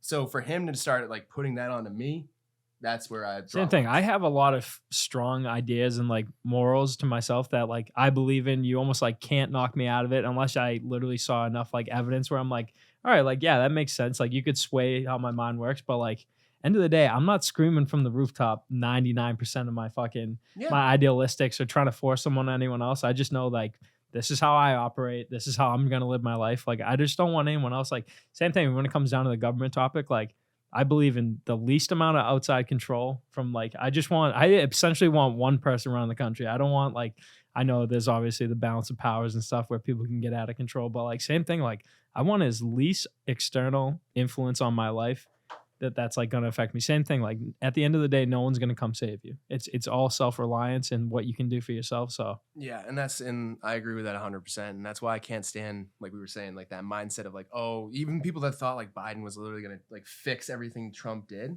It was like, you think this one man is going to come in and now it's going to be like 2008 Obama days. yeah, Like you're literally Yeah. nuts. You're Yeah. actually a It is lunatic. wild. And so, like, first of all, like if that's what you desired, then you should start living like you lived during that time, because that would lead to that Exactly. in theory. But you're not, because you're filled with hate. You were motivated by hate. And Right. I'm not saying everybody, but I think a lot of people who thought like that, they were motivated by hate. They didn't like Joe Biden, but they hated Donald Trump. So they did what they did out of hate. And they like any decision you make out of hate is never the right decision. right. End of the day, like even when people talk about like religion and all this stuff, I go, end of the day, like what I think God is, it's literally like love. Like it's like the ultimate, like love yourself, love thy neighbor, love fucking. It just like breeding positivity is one of the most fucking influential things you can do. It's a Like, very simple thing. It's easier said than done in some cases. But yeah, to believe that there's a force that unites everybody and that you want to be like a force for good is like plain and simple. I think most people can get on board with that. If you can't get on board with that, you're probably a bad person. right. Exactly. What if the force is the evil elites making this whole? So, like, Don't give that look over there. This is He like- said he wanted to talk conspiracy. This is like a- I mean, this Well, is I this is mean, the goal. if you This want- is the big conspiracy, the biggest one. If you want to talk conspiracies when it comes to that standpoint, hey, for me, if you reread the Constitution, it's literally in the Second Amendment. It's not even just the biggest gun control thing. It literally says we have not only the right, but the obligation to get rid of tyrannical governments that are fucking abusing their power. Yeah. So same thing, like that's kind of one of the conversation no one wants to talk about is like, bro, if we actually think as a collective community that this isn't how it should be done, I feel like the American people should have the power to fucking put in the right powers in place. So I have two thoughts on that. And we're about to jump down the wormhole because you guys opened it. First, Bitcoin's up next. First, the idea that there's an evil power or force, I think, is a little misconstrued, and it's movie developed, right? It's like Yeah. everyone's trying to create their cinema of like bad guy that we can label the bad guy because then we can all attack bad guy, and then like good force, and we can all like agree with good force and live with good force. And like I think it's most cases it's a net neutral. Like if you were to put yourself into like maybe not Joe Biden, but like someone who's like a hardcore Democrat, maybe even like a Democratic governor, in their eyes, if you were to like actually live in their life, like they think they're doing the right thing. Right. And like arguably they're a force for good and you're a force for bad. So like bring those together, it's a neutralizing force. What you need to do is if you want, and I think objectively speaking, I think we can say certain things are probably not for the best of everybody. Right. And in my opinion right now, that is like a very like communistic, one world government, one currency for everybody, like that thought process. Everyone makes a similar wage. We balance out people who are making like uneven distributions, and you know, there's no more winners and losers. Everyone just is. Like, I don't think that's a good thing for the whole, for a lot of reasons. I don't think you improve as a person when you don't go through struggle. I don't think you're going to be ultimately fulfilled. I don't think you can, you know, America at one point was the home of innovation. Why? Because we have the most freedoms. Innovations leads to freedoms. It leads to a lot of mistakes, but it's would you rather dangerous freedom or like, what is it?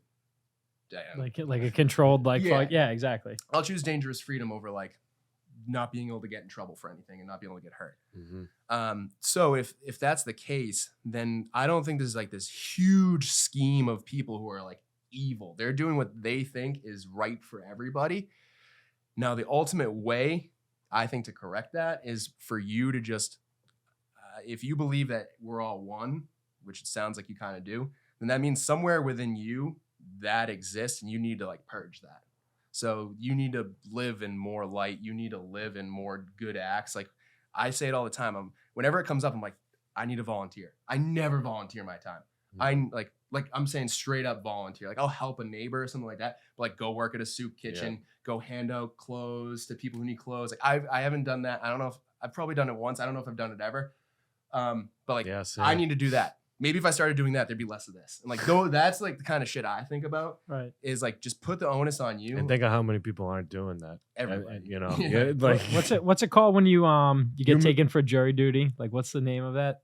It's like your civil duties as an American. Like that's what I mean. Like those small things. That's what I'm saying. Like it's all community driven at the end of the day. Yeah, and so like I think like the more that people like try to do stuff like that and recognize like, hey, this person just doing what they think is right. It's not right, and we don't need to like make them the enemy. Like ultimately, there needs to be a way like they get disarmed and they have the opportunity to do things the right way. Right. Instead of feeling like, you know, because what happens is we create this force at them and then they feel like, all right, well, if I lose, it's all over for me. So I need to fight like hell. Instead of it being like, listen, nah, you're just a little misguided. Let's get you on the right path. Exactly. And that's where I fault like people like Donald Trump, because it wasn't like that. It was more like, we need to drain the swamp. Get the fuck out of here. Like, we're going to grab guns and get you out of the White House. Blah, blah, blah, blah. And it's like, it went nuts. It got nuts here. It wasn't the time or the place. You know what I mean? It wasn't the time or the place. And there is a way in which, like, if you believe, like, hey, like this country was founded on God, like it literally says, like, in God we trust on your dollar bill. This country was founded on God. So if you believe that, like, I believe that, like, God is already. You know what the first slogan was before "In God We Trust"? No. Mind your business. Really? Yeah.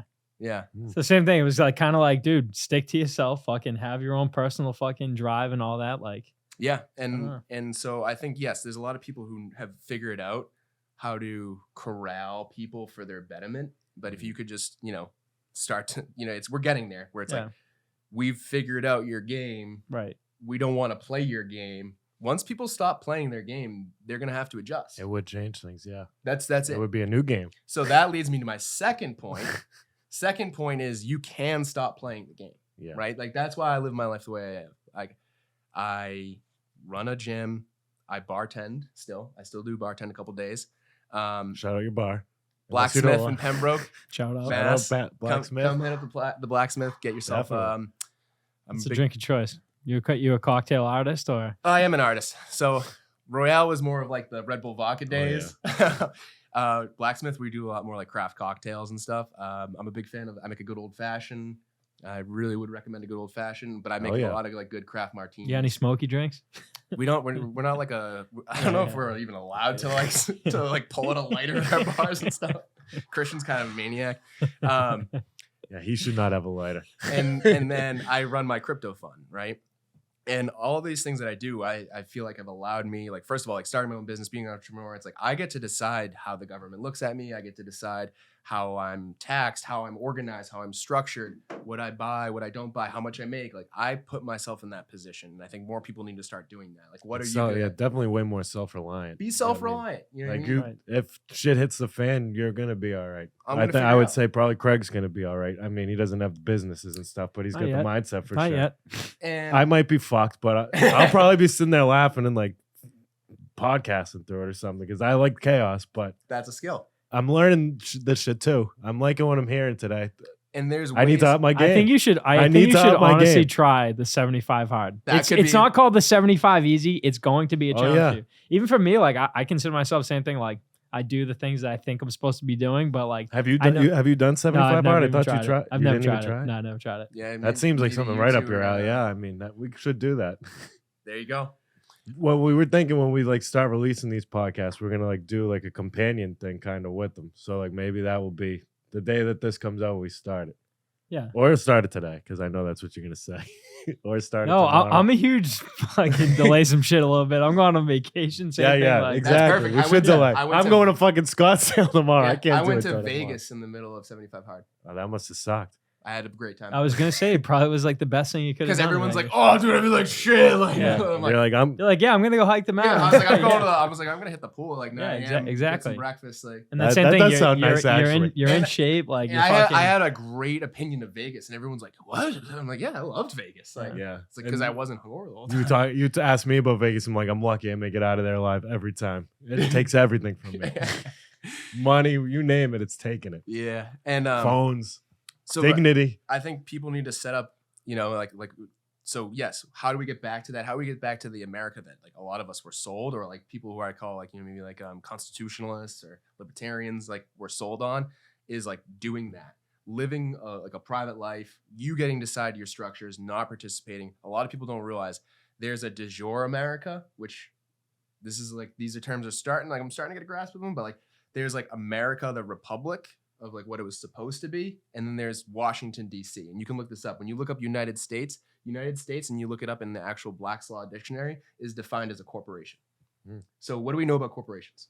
Their business. They're a business, They and make businesses money. are run for profit. Yeah, exactly. So Washington D.C. acts on its own best interest to make as much money as possible for its shareholders. For its shareholders, American Yeah. citizens. nope, Not the government. nope. The central banks and Federal Here Reserve. we go. And Federal Reserve. Here we go. Now that's not a conspiracy. Yeah. That's fair, No, but it's most true, people though. don't know that. And people don't know And that the I- Federal Reserve, even because it has the federal name on it, it's actually an outside corporation outside of America. So Yep. like same thing, that's not America first driven. So So the United States' goal, United States corporate entity, not republic, their number one goal is to maximize the value of the dollar, to make the dollar as most enticing. The number one product on earth is the United States dollar. As of right now, still. Now there's a lot of competition coming in. with the bricks. Yep. But it's still the number one product on earth. And so the United States government, corporation, goal is to make that as popular as possible, to make it like crack cocaine that everyone needs, so that they continue to make money for shareholders. They get a kickback for being the government. But the real ones that are making the most money are the central banks and the federalists. Now, when did that start? That's only started like about 100 years ago. Yep. Like 1913 is when the Titanic sank. And Yeah, the guys were against the Federal Reserve, and Exactly, that's like and the the top Federal richest Reserve. guys got killed on that. Yep. On that. And then 60 years later, we came off the gold standard, and then now we are here today.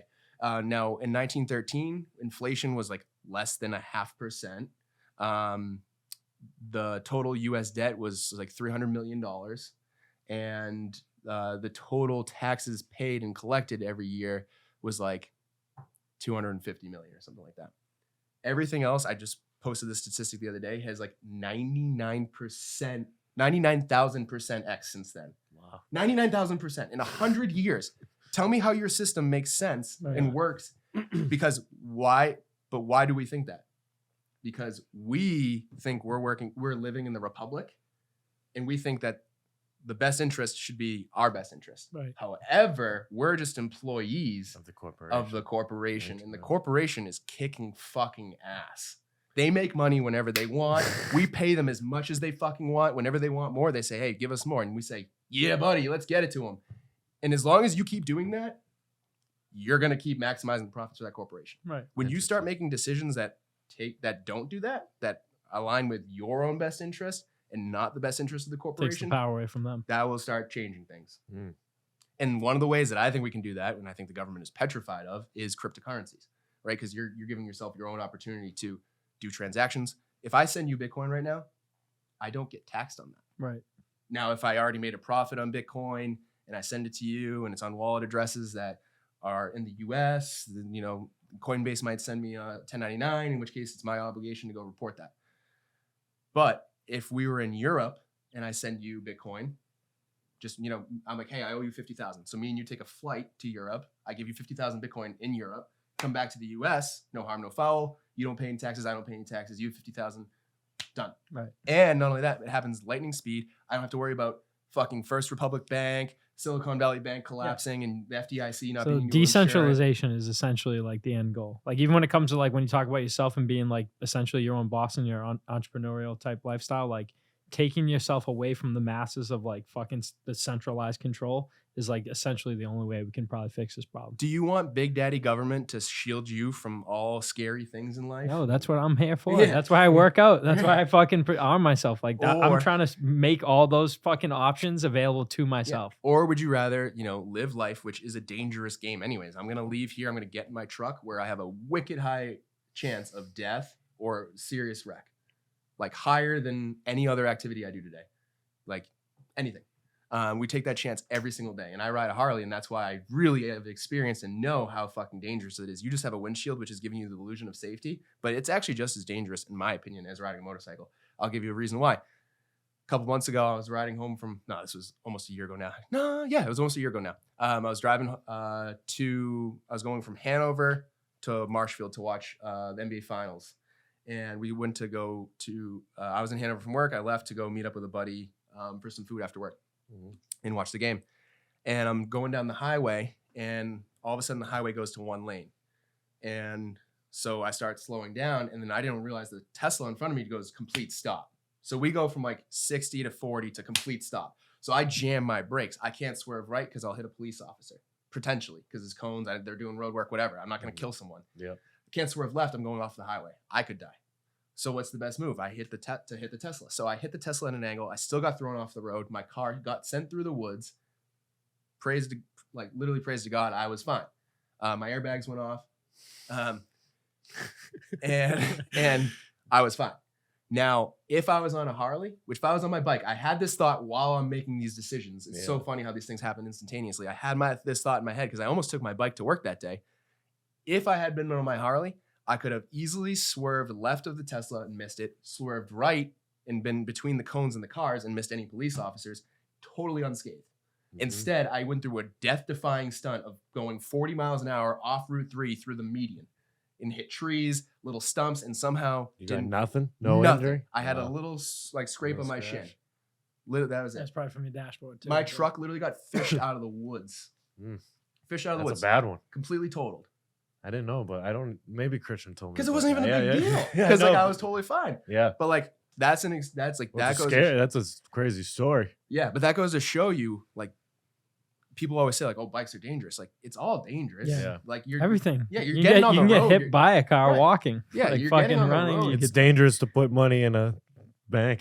It's dangerous. Nowadays it is. everything's dangerous. So you I like might as taking well my risks. live life on your terms, Exactly. and just like we're always accepting danger. You know what I mean? Like that base level of like danger of like living in a jungle or whatever never went away. It just got moved into the concrete jungle, as Jay-Z likes to say. Can you tell us like about your crypto, like I guess like story? Like where does it begin? What got like I originally got what into was your crypto. first thing you bought? How long ago? So I originally got into crypto because I was sitting at lunch in high school, and my brother comes up to me and like, Shout out Christian. yep, shout out Christian, puts his phone in front of me, and goes, This dude, is a senior year for you. yeah. So this is 2013. Yep. And he like puts his phone in front of me, and he's like, dude, this is Bitcoin. We need to buy some. And I was like, you're a fucking idiot. He's like, dude, I'm telling you, like in like 10 years, this stuff's gonna be big. It's gonna take over the dollar.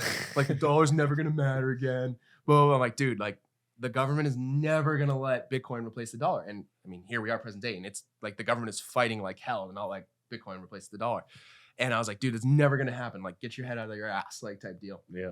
And so that was my first introduction into crypto. And I like started researching, started, looking into it. Meanwhile, my brother's like, doing all these like illicit activities, in my opinion. Like He's in the background. Yeah. Yeah, he was buying and Trading it, selling. buying it. He made a lot of money on it back in the day. He just never held it long enough. Yeah. And then like maybe a couple of years later, he like steals my phone, downloads Gemini back in the day. I need to find this Gemini wallet because I'm pretty sure I still have some Ethereum on it. Ooh. And he went in and he had me connect my debit card, and he went and he bought Ethereum for me at like $25.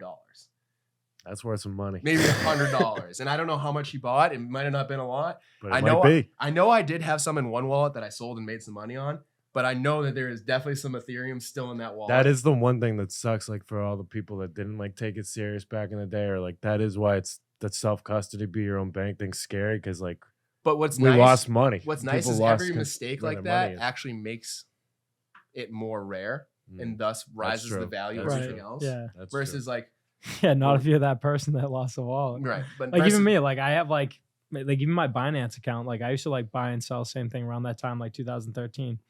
Then Binance got like almost like disbanded from America. You couldn't trade anymore. So Right. I literally have cryptocurrencies on there that I know for a fact are like over thousands of dollars, and I just can't access it. Binance, like Binance International. Yeah. Okay, well we can talk after All this. right, cool.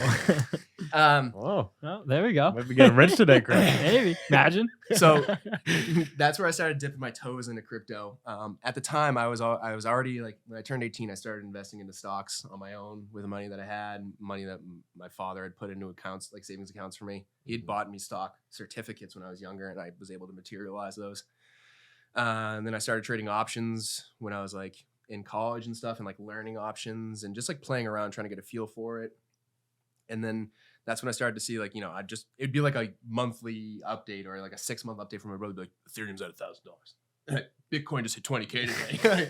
I'm like, all right, cool, it's gonna go back down. And then it'd go back down and I'd feel validated. Like, you know what, like government's gonna shut it down, blah, blah, blah. Then, I start taking it more serious. I'm trading more seriously. And, what really, really pushed me into crypto is I was kind of crushing it trading options like in 2019. And then I was really crushing it during the pandemic because I shut down my gym and I just started trading full time. Oh, really? Yeah. That's interesting. We got Well, close. yeah, it true. couldn't work. Yeah. Yeah. So I was like, That's whatever. right. Like, Yeah, I literally had no other way of making money. I can't go get a job. No one's going to hire me. My gym shut down. I'm paying everything out of pocket. The only way I can possibly make money doing something I know how to do, besides maybe selling drugs, is trading options. So what do? I start trading options. I'm doing really, really good, doing it full time. And then like the whole GME thing starts kicking off. Mm-hmm. I bought GameStop. Yep. So I bought some AMC. I bought some Nokia. I bought some of that shit. Yeah. My Nokia Was calls. it BlackBerry popping off too? Yeah. BlackBerry. I made some money on Yeah. BlackBerry. My Nokia calls one day. I wake up and they're worth like $15,000, and I put like maybe $500, $1,000 into them. Wow. I'm up whatever. I don't even know the percentage, but I'm up almost $14,000 on Nokia calls, and I'm like, okay, sell, like trying to hit the sell button, and that's when they pause markets for a day. Yeah. And Robinhood's like, sorry, we cannot do this transaction. I start screenshotting everything. I start sending it to support. I'm like, this is bullshit, blah, blah, blah. Never got a response. Emails back, like, sorry, blah, blah, blah. Obviously, there was people that lost out on way more profits. And, when you figure out what was actually going on, how, like, they were creating they were shorting from shares that actually didn't exist so that they could hedge a position that they had essentially been exposed on. And then Robinhood created an unfair market for a whole day, which is one of the most treasonous things you can do in the United States is create unfair competition for a full day. And Vlad should be sentenced probably to jail for the rest of his life, if not the death penalty. That's how strongly I feel about that, because he made a decision that his ass was worth more than every single person in the United States is. I could forgive him. I could absolutely, whatever it is, he could eventually earn his way back into people's good graces. But what he did was he said, my ass is worth more than everyone else in the fucking America's ass. That's how important. They even did that with crypto too at some points. Like to a degree, yeah. but it's decentralized, so you can't fully do that. And so that's when I decided, all right, well, the stock market is an unfair game that unless I'm at the very top, I can't play at a fair level. So I'm all set. And that's when I decided. So that day literally made that was it. That was it. I decided you to were go like, all in. I'm out. Yeah, I'm out. I already made a good it amount of wasn't. money. It was like one of those days where you did realize the fucking It's rigged. It's the rigged whales against are running the game. The stock market is rigged against you. Yeah. And I mean, even crypto probably is too, but like you said, with what I know and now, whatever about I it. could go into the stock market and like make money, maybe make a full-time living, probably. But like, why? I'm contributing again to a game that I don't like. Right. I get Same thing. that. You don't believe in the product. I don't at the believe end in of the day. product. Exactly. So instead, crypto, I Mhm. can do the same thing. Is there manipulation in crypto? Abso-fucking-lutely. Can someone put the fucking circuit breakers on crypto? No. You can't put the circuit breaker on crypto. You cannot just shut down a whole market for an entire day. Because at the very least, I can go trade my What wallet about with to the your wallet. computer? What about like with the what's that fucking big computer that they always talk about? Or if they shut, if that like the worst case Like an scenario EMP, like shuts down the electrical Yeah, grid. what about blah, blah, that? blah, blah. Like I mean, I'm sure it I mean, eventually there's gonna comes be a back lot. online. There's gonna be a lot worse But, like, if it problems. comes than down to that, fucking then it what comes- we have then today. what That you're right. That's I forget that that's how that, that argument goes. Yeah. We're already fucked if it gets to that. Yeah, point. if shit's EMPing the Then- fucking. Then we're national down to the grid. bartering system again, which is fine. Like it's probably good to own. Same some thing. You gold. also Like, have to create different levels of assets. Like Right. I also trade precious metals. Yeah, I like, don't think it's bad yeah. to own like some actual physical gold and silver. Mhm. I don't think that's bad Yeah, because in that case scenario, you're now the richest man in Babylon. that's true. Good So- point. So that's a good idea too. But so that's kind of what like pushed me into crypto. Literally was experiencing that and being like, yeah, this game's rigged. I can experience like I know you have to put up with bullshit. Like I know I have to deal with manipulation. I know and it's not even really bullshit. There's whales that are making the market for you. That are like if they don't exist, then you can't. When Bitcoin's at 100,000, you can't exit because no one True. wants to buy it from you. Yeah, So you it's need almost- the you do yeah, need the whales. It's almost like thank God those whales exist. yeah, Because then you can actually make some fucking money, and they're happy to buy your Bitcoin off of you because they have enough money where they can absorb a small loss to make Mhm. potentially more hundreds of thousands. And so that's kind of what pushed me into it. do you play the game like on Coinbase or are you a DeFi? So- you know the whole So I used to MetaMask. I actually used to use Binance a lot, and I used to access it with VPNs and stuff like that. And I used to use it, but then eventually you couldn't even do that. But I would like leverage trade, future trade. I'd hold some spot. Then I got like, after that was like kind of like the huge crypto bull run. And that's when I started going into like DeFi projects. And like I was buying like every new BNB chain coin that came out. I was putting $5 into it. Some of them would turn into 1,000. Some of them would turn into $500. Some of them I would lose everything. The most I've ever gotten rugged was about $20,000 when it's all said and done. Some of that was unrealized profits, but I've also had like actual like legit like realized profits that I put $4,000 into a project and got rugged. Like the creators definitely took my money. Yeah, But that's we've got rugged. We Yeah. got rugged on an NFT. We're as well. still It- working on the Was it process. Logan Paul? No, it was Tarzan. Tarzan. Okay. You know Tarzan on Instagram? No, I don't. Fucking piece of shit. He's like he don't know if he sucks. Yeah. He absolutely they His rug day us. will come. But His it's day will funny how come they is what rug you I'm because he got. I mean, he didn't get rugged, but like it's the crypto side developers that are really rugging you. Like Tarzan's just an idiot with a name and Yeah. trying to get rich. I mean, Well, is he that's- complicit 100%? Right. And back then too, I also didn't know enough. Like now I Yeah. know you can go in and view how much tokens are actually held by the creators and developers. Yeah. Is it locked? How long is it locked And for? that's there s- important that right. it is all. Is on there the blockchain. scheduled burns? Like how does that work? You know what I mean? I didn't know that back Have then. you bought an NFT before? Yeah. What do you got? I've just bought and sold them. Oh, okay. Like well, you trade. You're not No, I'm Yeah, not. anything I don't crazy. think NFTs are bringing me to the promised land.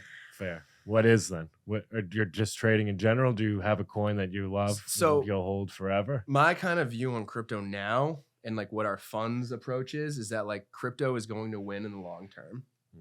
Whether it's Bitcoin, Ethereum, Solana, maybe some project that's kind of up and coming that we don't really know XRP. yet. I'm Pepe. I'm not a huge XRP or Pepe Oh, guy. Thief.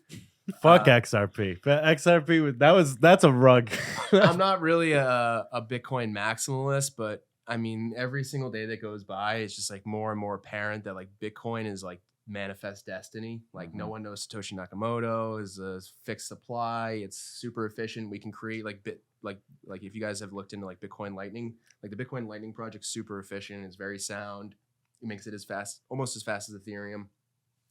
But like our approach is that like crypto is going to win. So anyone who invests with me, if you don't believe that crypto is going to win, You Right. shouldn't do it. don't do it. Exactly. Yeah. Yeah, because like when crypto goes down 10% a day, I don't want to text. That's like when I don't wanna hear from that's you. like Yeah, when yeah. people like people like talk about it or make fun about it. Like they'll like say like someone's watching the news like, oh, fucking Bitcoin had a fucking 30% day. I'm like, yeah, I've made 1,500% over the last fucking 5 years. I don't care if it goes to zero. I want it to, so I can buy it more. And I'm looking at myself in that way. What they're hoping you're going to do is they hope that you're going to say something to change their mind. Right. But I don't care. Yeah, exactly. I don't want to change your mind. Exactly. And like I said, at the end of the day, I do shit for my own personal reasons. This is what I believe in. This is like what I'm looking forward to. So Yeah. Do we want crypto to win though, just because we hate the way the game was made?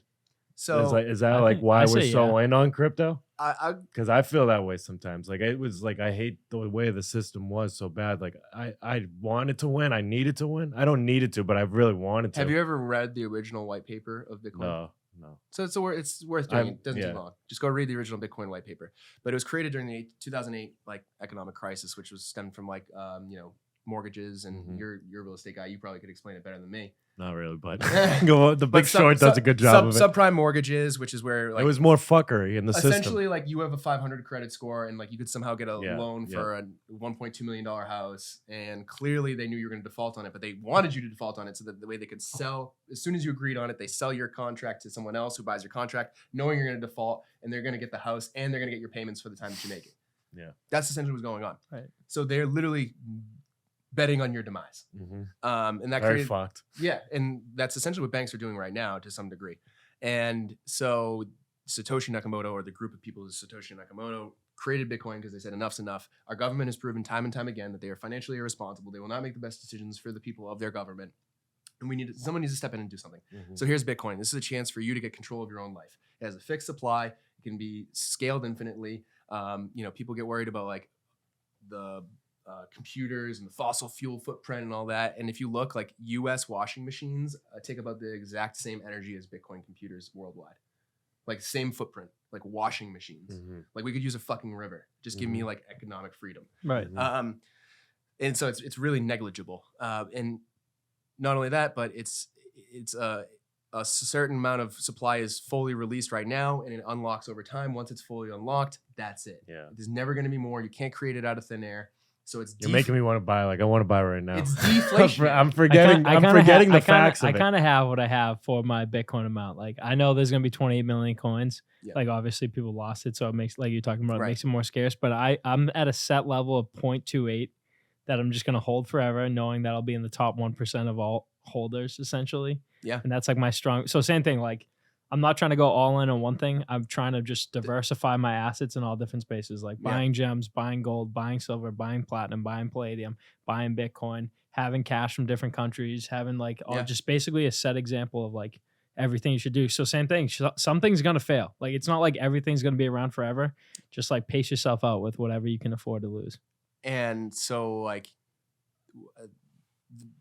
as that develops, right, like Bitcoin gets more and more people, and like you said, you're diversified in hopes that something strikes gold, and you think calculated that if I have this amount of Bitcoin, worst case scenario, I'm going to be rich. Yeah, Which you might be right. I mean, I think it might take a little bit more, but who knows? It depends how rich you want to be.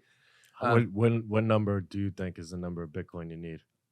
I would like to have like 5 Bitcoin 5 Bitcoin. because I want to have like I mean I'd like to have way Well, more. what do you see being the price point in 10 years from now? I So mean, this- in a bull run. This is all like moon boy stuff. Who cares? Yeah. Let's hear it. I got a bet with a guy at a bar that if Bitcoin 10 hits years? 500 10 years. grand, he's gonna put a picture Dude, it's of me a in his fixed bar. supply, so like it's a deflationary asset. So over time, it only gets more valuable. Like Right. we 500 grand, a million. Our minds only understand infinitely divisible inflationary assets. Satoshis, I think we're gonna get to the point where if you own 100 Satoshis, it's like having 10 grand. Yeah, 100%.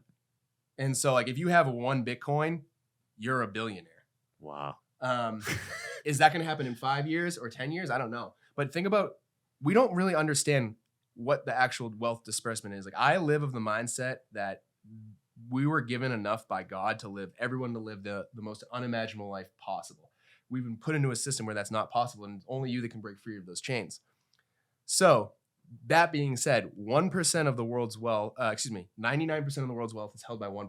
Now, if you go through that 1%, like it's like the 1% of that 1% realistically holds most of the world's wealth. Right. So when that bubble gets popped and everyone gets to go grab whatever they want, I think we could have tons of people that are billionaires, tons of people that are millionaires, and almost no one has to go hungry. Mm. And that's where Bitcoin comes in. So like if you own one Bitcoin, like I don't think it's crazy to think that like when that bubble gets burst in 5 years, one Bitcoin's like 20 million. And then in 10 years, when it's all been released, it's all been Doesn't most projections don't they say, say that the Satoshi amount he has half of the amount like created? I don't know. I mean, that's what they say. So same thing. Imagine if he burns his half Well, and then, instantaneously everyone just fucking doubles up. right. And it all depends. Like your beliefs get to dictate like how you go about it and stuff like that. And I like to believe that like this guy didn't just create this to just like fucking and swarm everyone in the world. Right. Maybe he did, but it'd be a very like you're like I'm gonna bet that like him going to hell for doing that in that case scenario is gonna be so gratifying for me that I won't care. Yeah. I literally won't care. Yeah. Like you're gonna rot in all eternity, and like after that's over, you're gonna go to another eternity where you're gonna rot for that whole thing. Double life sentences. Right. So like, I'm just gonna live that that's not gonna happen, and realistically, so let's say that happens in 5 years. Yeah, like if one Bitcoin could be like 20 million, and then In 5? yeah, I don't think that's far fetched. Wow. And then so every Bitcoin This is is great supposed to news. be mined by 2055, right? That's coming. That's right around the corner. If every Bitcoin's There it gonna be is. mined by then, like it's gonna take like I think it's less than that. the pace we're at, it's less, that but less, it yeah. was that before. Like during the bull run, that's what it was at. So like in 10 years, it's not gonna like you're gonna have what, like 15 years left of mining Bitcoin. Like, dude, who knows? Yeah. You know, Mhm. 100 million. for Possibilities Bitcoin. are Yeah, endless. the market supply would be so flooded, but you're also I'm only talking about scenarios in which there's no banks, there's no euro, Right. there's no So like when Christian did come up to you and say that stuff the first day when you said he was crazy, now you've completely reversed mindset belief. Like you do expect that to happen. expect. I Or expect. think it can happen. Definitely think it can happen. I mean, will Bitcoin act as the actual currency that will like pass on to each other, or will it be like we actually operate on like still some sort of paper money, but it's our government or whatever, like our own reserve of like the world ties that money to Satoshis and Bitcoin instead of to the actual physical gold. I mean, I think that's very reasonable. We're heading to like an online type of I could world. see it, yeah. So that makes a lot of sense where like the bank holds your Bitcoin or your wallet, your own bank. I'd like you to be your own bank personally. Your own wallet holds all of your Bitcoin. You have your dollars that you're allowed to go give promissory notes to people, which that's what dollars are. They're a Right. promise. They're a The promise reserve. that our government is going to pay back the Federal Reserve and with interest. And So when and everyone they says- aren't going to fulfill that promise. When everyone says, "Oh, we have all this debt," blah, blah, blah, blah, like who's actually in debt? It's our government's in debt to federal banks and with interest. And your ass is paying for it as long as you continue to be a taxpayer. So if you want to go and do crypto, that's a way to escape it. So we believe that is our favorite path forward. However, the only two people that win in crypto are people who got in early and people who make it their full-time job. Everyone else in the middle loses. You're the losers. Like hedge funds, people who got in early are all hunting you. Are we in early, like as winners right now? Same are we thing. winners? Like, I still feel like we're in Are the we- early. are we not adoption that phase. early? Depending on your mindset. If your mindset is what we just talked about, 5 to 10 years, yeah, you're in early. You're a winner. Okay. If your mindset is like, I want to capitalize on this next bull run and blah, blah, blah, blah, like, no, you're still able to be hunted because Yeah. Bitcoin could go to $10,000 tomorrow and you're going to be crying if you're putting in a lot of money. Yeah, I still think it's going down to my number. I said 15, but I'm going to say 14 now. So I think there's still going to be one more drop Yeah, before let's the do next it. bull. Give us a little analysis from the actual hedge fund. So Like, not where financial- are not financial advice? Not of financial course. advice, but we use a lot of indicators to determine where we're at in a market. And right now, we've seen the 50 EMA above the 200 EMA, which is called a golden cross. We've seen that holding pretty much since like the second week of January. Now, when we see a golden cross, which a lot of like people use like different types of indicators that will show golden crosses and stuff like that. You can go on like Yahoo Finance and search like what are stocks that have hit golden crosses, and that's a pretty popular thing to do. That signifies a bull market. So I think we're in the very baby stages of a bull market, pending black swans, pending crazy shit. We're in the early stages of a bull market. The halving cycle is coming up in 2024, which if you don't know, the halving cycle is where it gets harder to mine Bitcoin. So thus you're creating you're bringing down supply and demand stays fixed. That's economics 101. As long as if supply is fixed or comes down, and demand stays or comes up, price rises. Right. Which is, we don't need to get into all that, but so we're in the early stages of that. Now, does that, like, the problem is people don't understand is like an early stage bull run for Bitcoin means that we could still like go and touch 15K. We could still, and there could be a flash crash. Like we could touch 15K on, I think, I wish I had all these statistics written down, but like there's been like 30-minute candles that have moved like $15,000 in Bitcoin. Like and then, recently or just in general? Yeah, over the last 5 years. Yeah. And so like you can lose. I remember those days. Yeah, Yeah, you can they lose, were. like- I remember my dad just laughing at me. I'm crying. I'm like, you don't get it. But then what happens? In is 10 minutes, a lot of money just disappeared. they'll make you feel max pain. Yeah, and and then- then you pump it right back. And up. then an hour later, we've already recovered 80% of that candle. Yeah. And like what they did is they just had to grab that liquidity and just like make you hit that fucking button and sell and feel the pain so that they could just juice it back up. Because like that's how markets have to move. When a market is actually a real market, markets actually need to move like that to a degree. Right. Because it's real liquidity. It's not. And like fake you said, stock market. when there is a winner, if you're making money, the only other opposite, there is a loser that lost money. Like that's literally how the fucking market works. When Absolutely. someone's making money, it means someone lost And money. that's how the market was designed to be. Yeah. And unfortunately, we got into the circumstance where like everyone has to win, quantitative easing, all this bullshit. So what we do is we teach people that you're either one or the other. You're either full-time like us and you watch the markets every single day. You're an expert. You understand new projects. You understand how blockchain works underlying. Or you got in super early and you're just super lucky. Maybe you are this guy, maybe you're not, but you're just super lucky. Either way, if you do nothing for the next 10 years, you're super rich. Everyone in between is a shark, like there's sharks and you're in the water as like a little small fish. And you can, and whenever these guys want, they're gonna come eat you.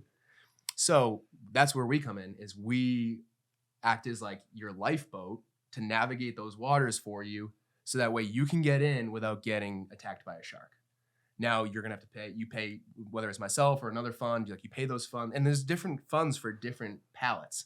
Like I know funds where they only do like staking and super safe investing and mostly only invest in Bitcoin and stable coins. Like we're a high frequency trading fund. Like we're looking for the edge. Like we believe that Bitcoin's gonna go to this price and you're gonna make maybe 300%. But we know that if you go with us, you're gonna make 600%. Right. And because we are navigating these waters for you. Now you pay us a cut, but ultimately when Bitcoin arrives here, you're going to be there. And you didn't like anyone who's in that middle chop zone, you're going to experience like emotions. Like, would you want to take a chance that you might get emotional in 2014 because, you know, your job lays you off and you get in a fight with your girlfriend and Bitcoin dumped 10% that day and you decide to sell. And then over the next 6 months is when it finally hit. Yeah, 250,000. So it is true. Yeah, I wish I had someone handling my shit. Right. So when you're with us or a fund like us, you know, and there's actually not that many crypto hedge funds in the United States. It's taken us a long time to get to where we're at. You're paying someone to do that for you, to be the expert, because you only win if you're the expert or you're early. And as far like when I talk early, I'm talking about like guys that were getting in when my brother was talking to me about it, because it came out in 2008 and that was 2013. So those guys, like, yeah, they're most of the big players. if I bought Bitcoin at $800 or $1,200, like I'm chilling. Yeah, you should literally watch Bitcoin at like $100 a piece. So, and like it's just crazy. But those are the only scenarios. So like I had friends that like bought at like 40,000. They texted me and I was like, yeah, that's cool. I was like, but when it comes back down, don't sell. yeah. And I was like, you know, and when it was at 60,000, I was like, if you want to reward yourself. But like, I wonder what those kind of people are thinking. The ones that bought at like 65,000. I know like, some people like that. Yeah, like that's a tough buy if you weren't fully invested and you were just bought in. Same like, thing. If late. you're not the expert, you're a guy in the middle, you're gonna get fucking hosed. So They you're must be 100% pissed right. though. I remember my brother bought like ETH No, at man, they're 4,500. fucking happy, dude. Yeah, they're gonna be fucking like, pissed. but like, let's say, But same thing in fucking. But now we have in to 20 convince them in that just hold that. in And 25 65,000 years, yeah. actually is a good buy. That's the biggest thing with crypto. The most important word is hodl. HODL. Hold on for dear life. I would be shocked if during the next bull cycle, so let's say we're in a baby bull market right now, next halving cycle starts like May 2024, so about a year away.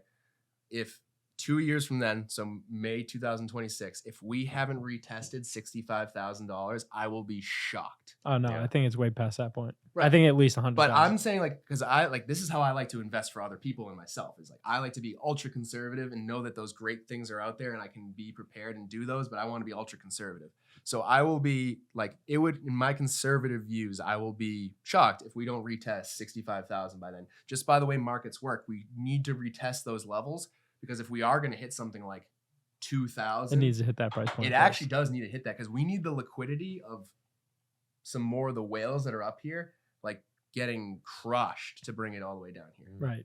And so like, that's theoretically how it works to me, is like that we will eventually have to Now, retest that. when people are giving you money or investing in your hedge fund, are you trading their money daily? Or are you buying, holding? So we- like, we- how, we tried say to- I'm coming in right now. Yeah. I'm a client. I don't know if I have the All money. right, to we be one, are but reaching a 2.5 hour mark We'll point. wrap- So yeah, this is the This one is of the few last questions. question, I Last guess. question. Okay. How does it work? How does it work? Yeah, So so Mike's a new We're coming investor. in He with want- he 10 wants to G's come right in. now. We got 10 grand. We want it. Put So it in. 40 We're listening to your Yeah. spiel. 40% is actively managed right off the bat. So it might be day traded, swing traded.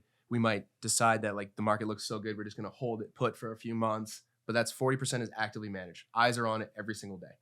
Then we're going to distribute like 12% towards like alternative investments. It could be NFTs, it could be like on-chain investments. It could be when it becomes available, like blockchain real estate, any of those things.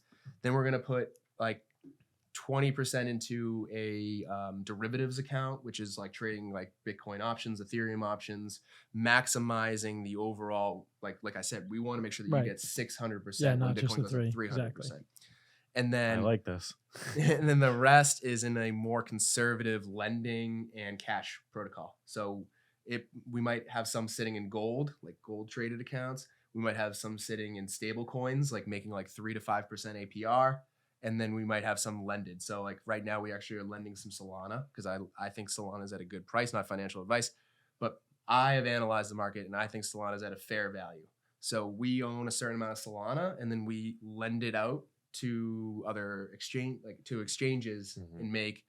So right now we're getting 8% every 2 weeks on the Solana we hold, and the Solana we hold is already up maybe 2%. Mhm. So we're just compounding there. Mhm. But now we're well diversified in the crypto atmosphere, because remember, goal number one is that you believe in crypto to get in, like you buy in. Because if Bitcoin goes to zero, this is in some serious trouble. Oh yeah. Now we have hedges that if that happens, we have things that will trigger and our algorithms will go ahead and short the market and potentially cover a lot of losses. Mm. But I'm not making any promises. Yeah. If Bitcoin goes to zero, It's a shit show. It's the same thing. It hasn't been at zero since 2008. That I know. EMP strikes, there's a lot bigger problems than Exactly. fucking what's going on. Bitcoin hasn't been at zero since 2008. Yeah. So with this, we're bringing like what you would normally see in a ultra competitive hedge fund that is trying to get its name on Wall Street to crypto. And right now, most of the guys in crypto were ultra competitive, wealthy guys on Wall Street. So they just offer you like this, like they don't have to work that hard. Right. You know what I mean? Let the market do the work. We're doing the work. We're getting that extra edge. We're getting extreme alpha because of what we do, but it's a lot of manpower. Gotcha. So that's, you know, a synopsis of how we would put that to Is to work. 10,000 like, is that enough shock in the game for you guys, or So because are you looking we're for bigger people? because we're a public fund, we have certain minimums and stuff like that. Like 10,000 is usually enough to get you in the door. It depends on like the fund and the raise. So for ours, we're usually looking for somewhere north of that or like a combination of it. But what it really comes down to is it has to be like a certain percent of the investors like net worth. We have to also like look at You're probably looking at that person's like portfolio, like we everything. have to make Through sure a like, vetting process. yeah. you have to like You're doing a credit check on them, basically. not Make sure a that- credit check. Like we don't give a shit about your credit Yeah. score, but like we have to like there's certain like rules and stipulations where like if you're investing like more than half of this person's like net worth. or Probably shouldn't do more than half of their like income, like there's certain rules where like they have to make at least like I mean I don't know the exact numbers because I'm the CIO, I'm the investment officer. We have a compliance guy who does with all this stuff. Gotcha. But I know a lot. I'm informed enough to know that like you have to be making like you have to own like If it's like your household income, it has to be like, at least 100,000 or something like that. There's like different levels of investors. There's accredited investors, there's qualified investors. So usually to work with us, we look for accredited. We can take on qualified in certain situations. But that's, generally how it goes. If we were a private fund, you can usually take in whoever's money whenever. Right. Because you can get by with just like writing a personal statement, being like, hey, I'm Mike, am comfortable losing any money that I invest with Nick. Right. Done. But with us, you have to write that statement and then we have to go send it to the SEC. I got you. But yeah, I mean, we are always looking for people. We definitely want to work with people.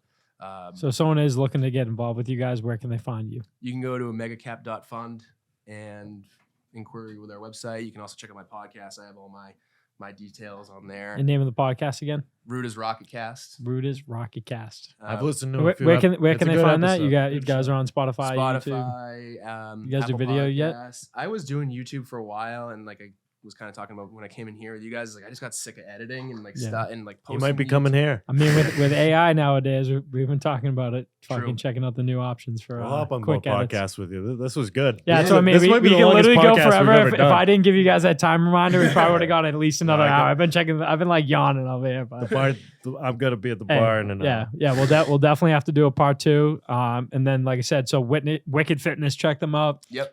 Wicked Fitness. Last question and advice from me is, what do you say to someone that wants to just start getting fucking making themselves a better version of themselves?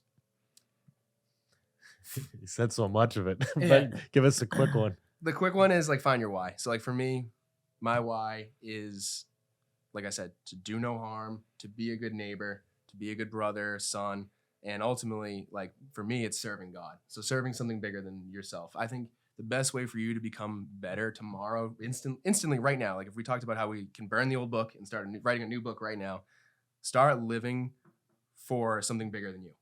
And for me, that's God, but it could be something much smaller. It could just be like for your family, for your future kids, your dog, whatever it is. Like start living for something greater and bigger than you. But that doesn't mean you don't care about yourself, but like Right. start living for something bigger than you. Love that. I think if you do that, like you're going to be generally aiming in the right direction. Well, you heard it That's here, where we're gonna folks. Another successful Showtime Magic interview. was good. We're gonna have to hit the gym with Wicked Fitness. Me Yeah. and Magic might start the 75 hard We can go challenge. to that 75 hard, like the Lots first of episode. lots at of the gym. things to do. That'd be epic. Yeah. Oh yeah, We'll go to if your we gym. ended it, yeah. If we finish and complete it, we'll do the podcast at the gym. We'll do a full setup. Oh, for that'd it. be that'd be good. And you That'll can- be a you can weird run us through a podcast to workout. watch back, honestly. That'd be That'll crazy. be there's progress for you. There it is. Yeah. I love it. Thank you, Nick. Thanks, Thanks, Good to brother. see Thanks you. for coming on. Appreciate it. Talk soon. Absolutely. Peace. Peace.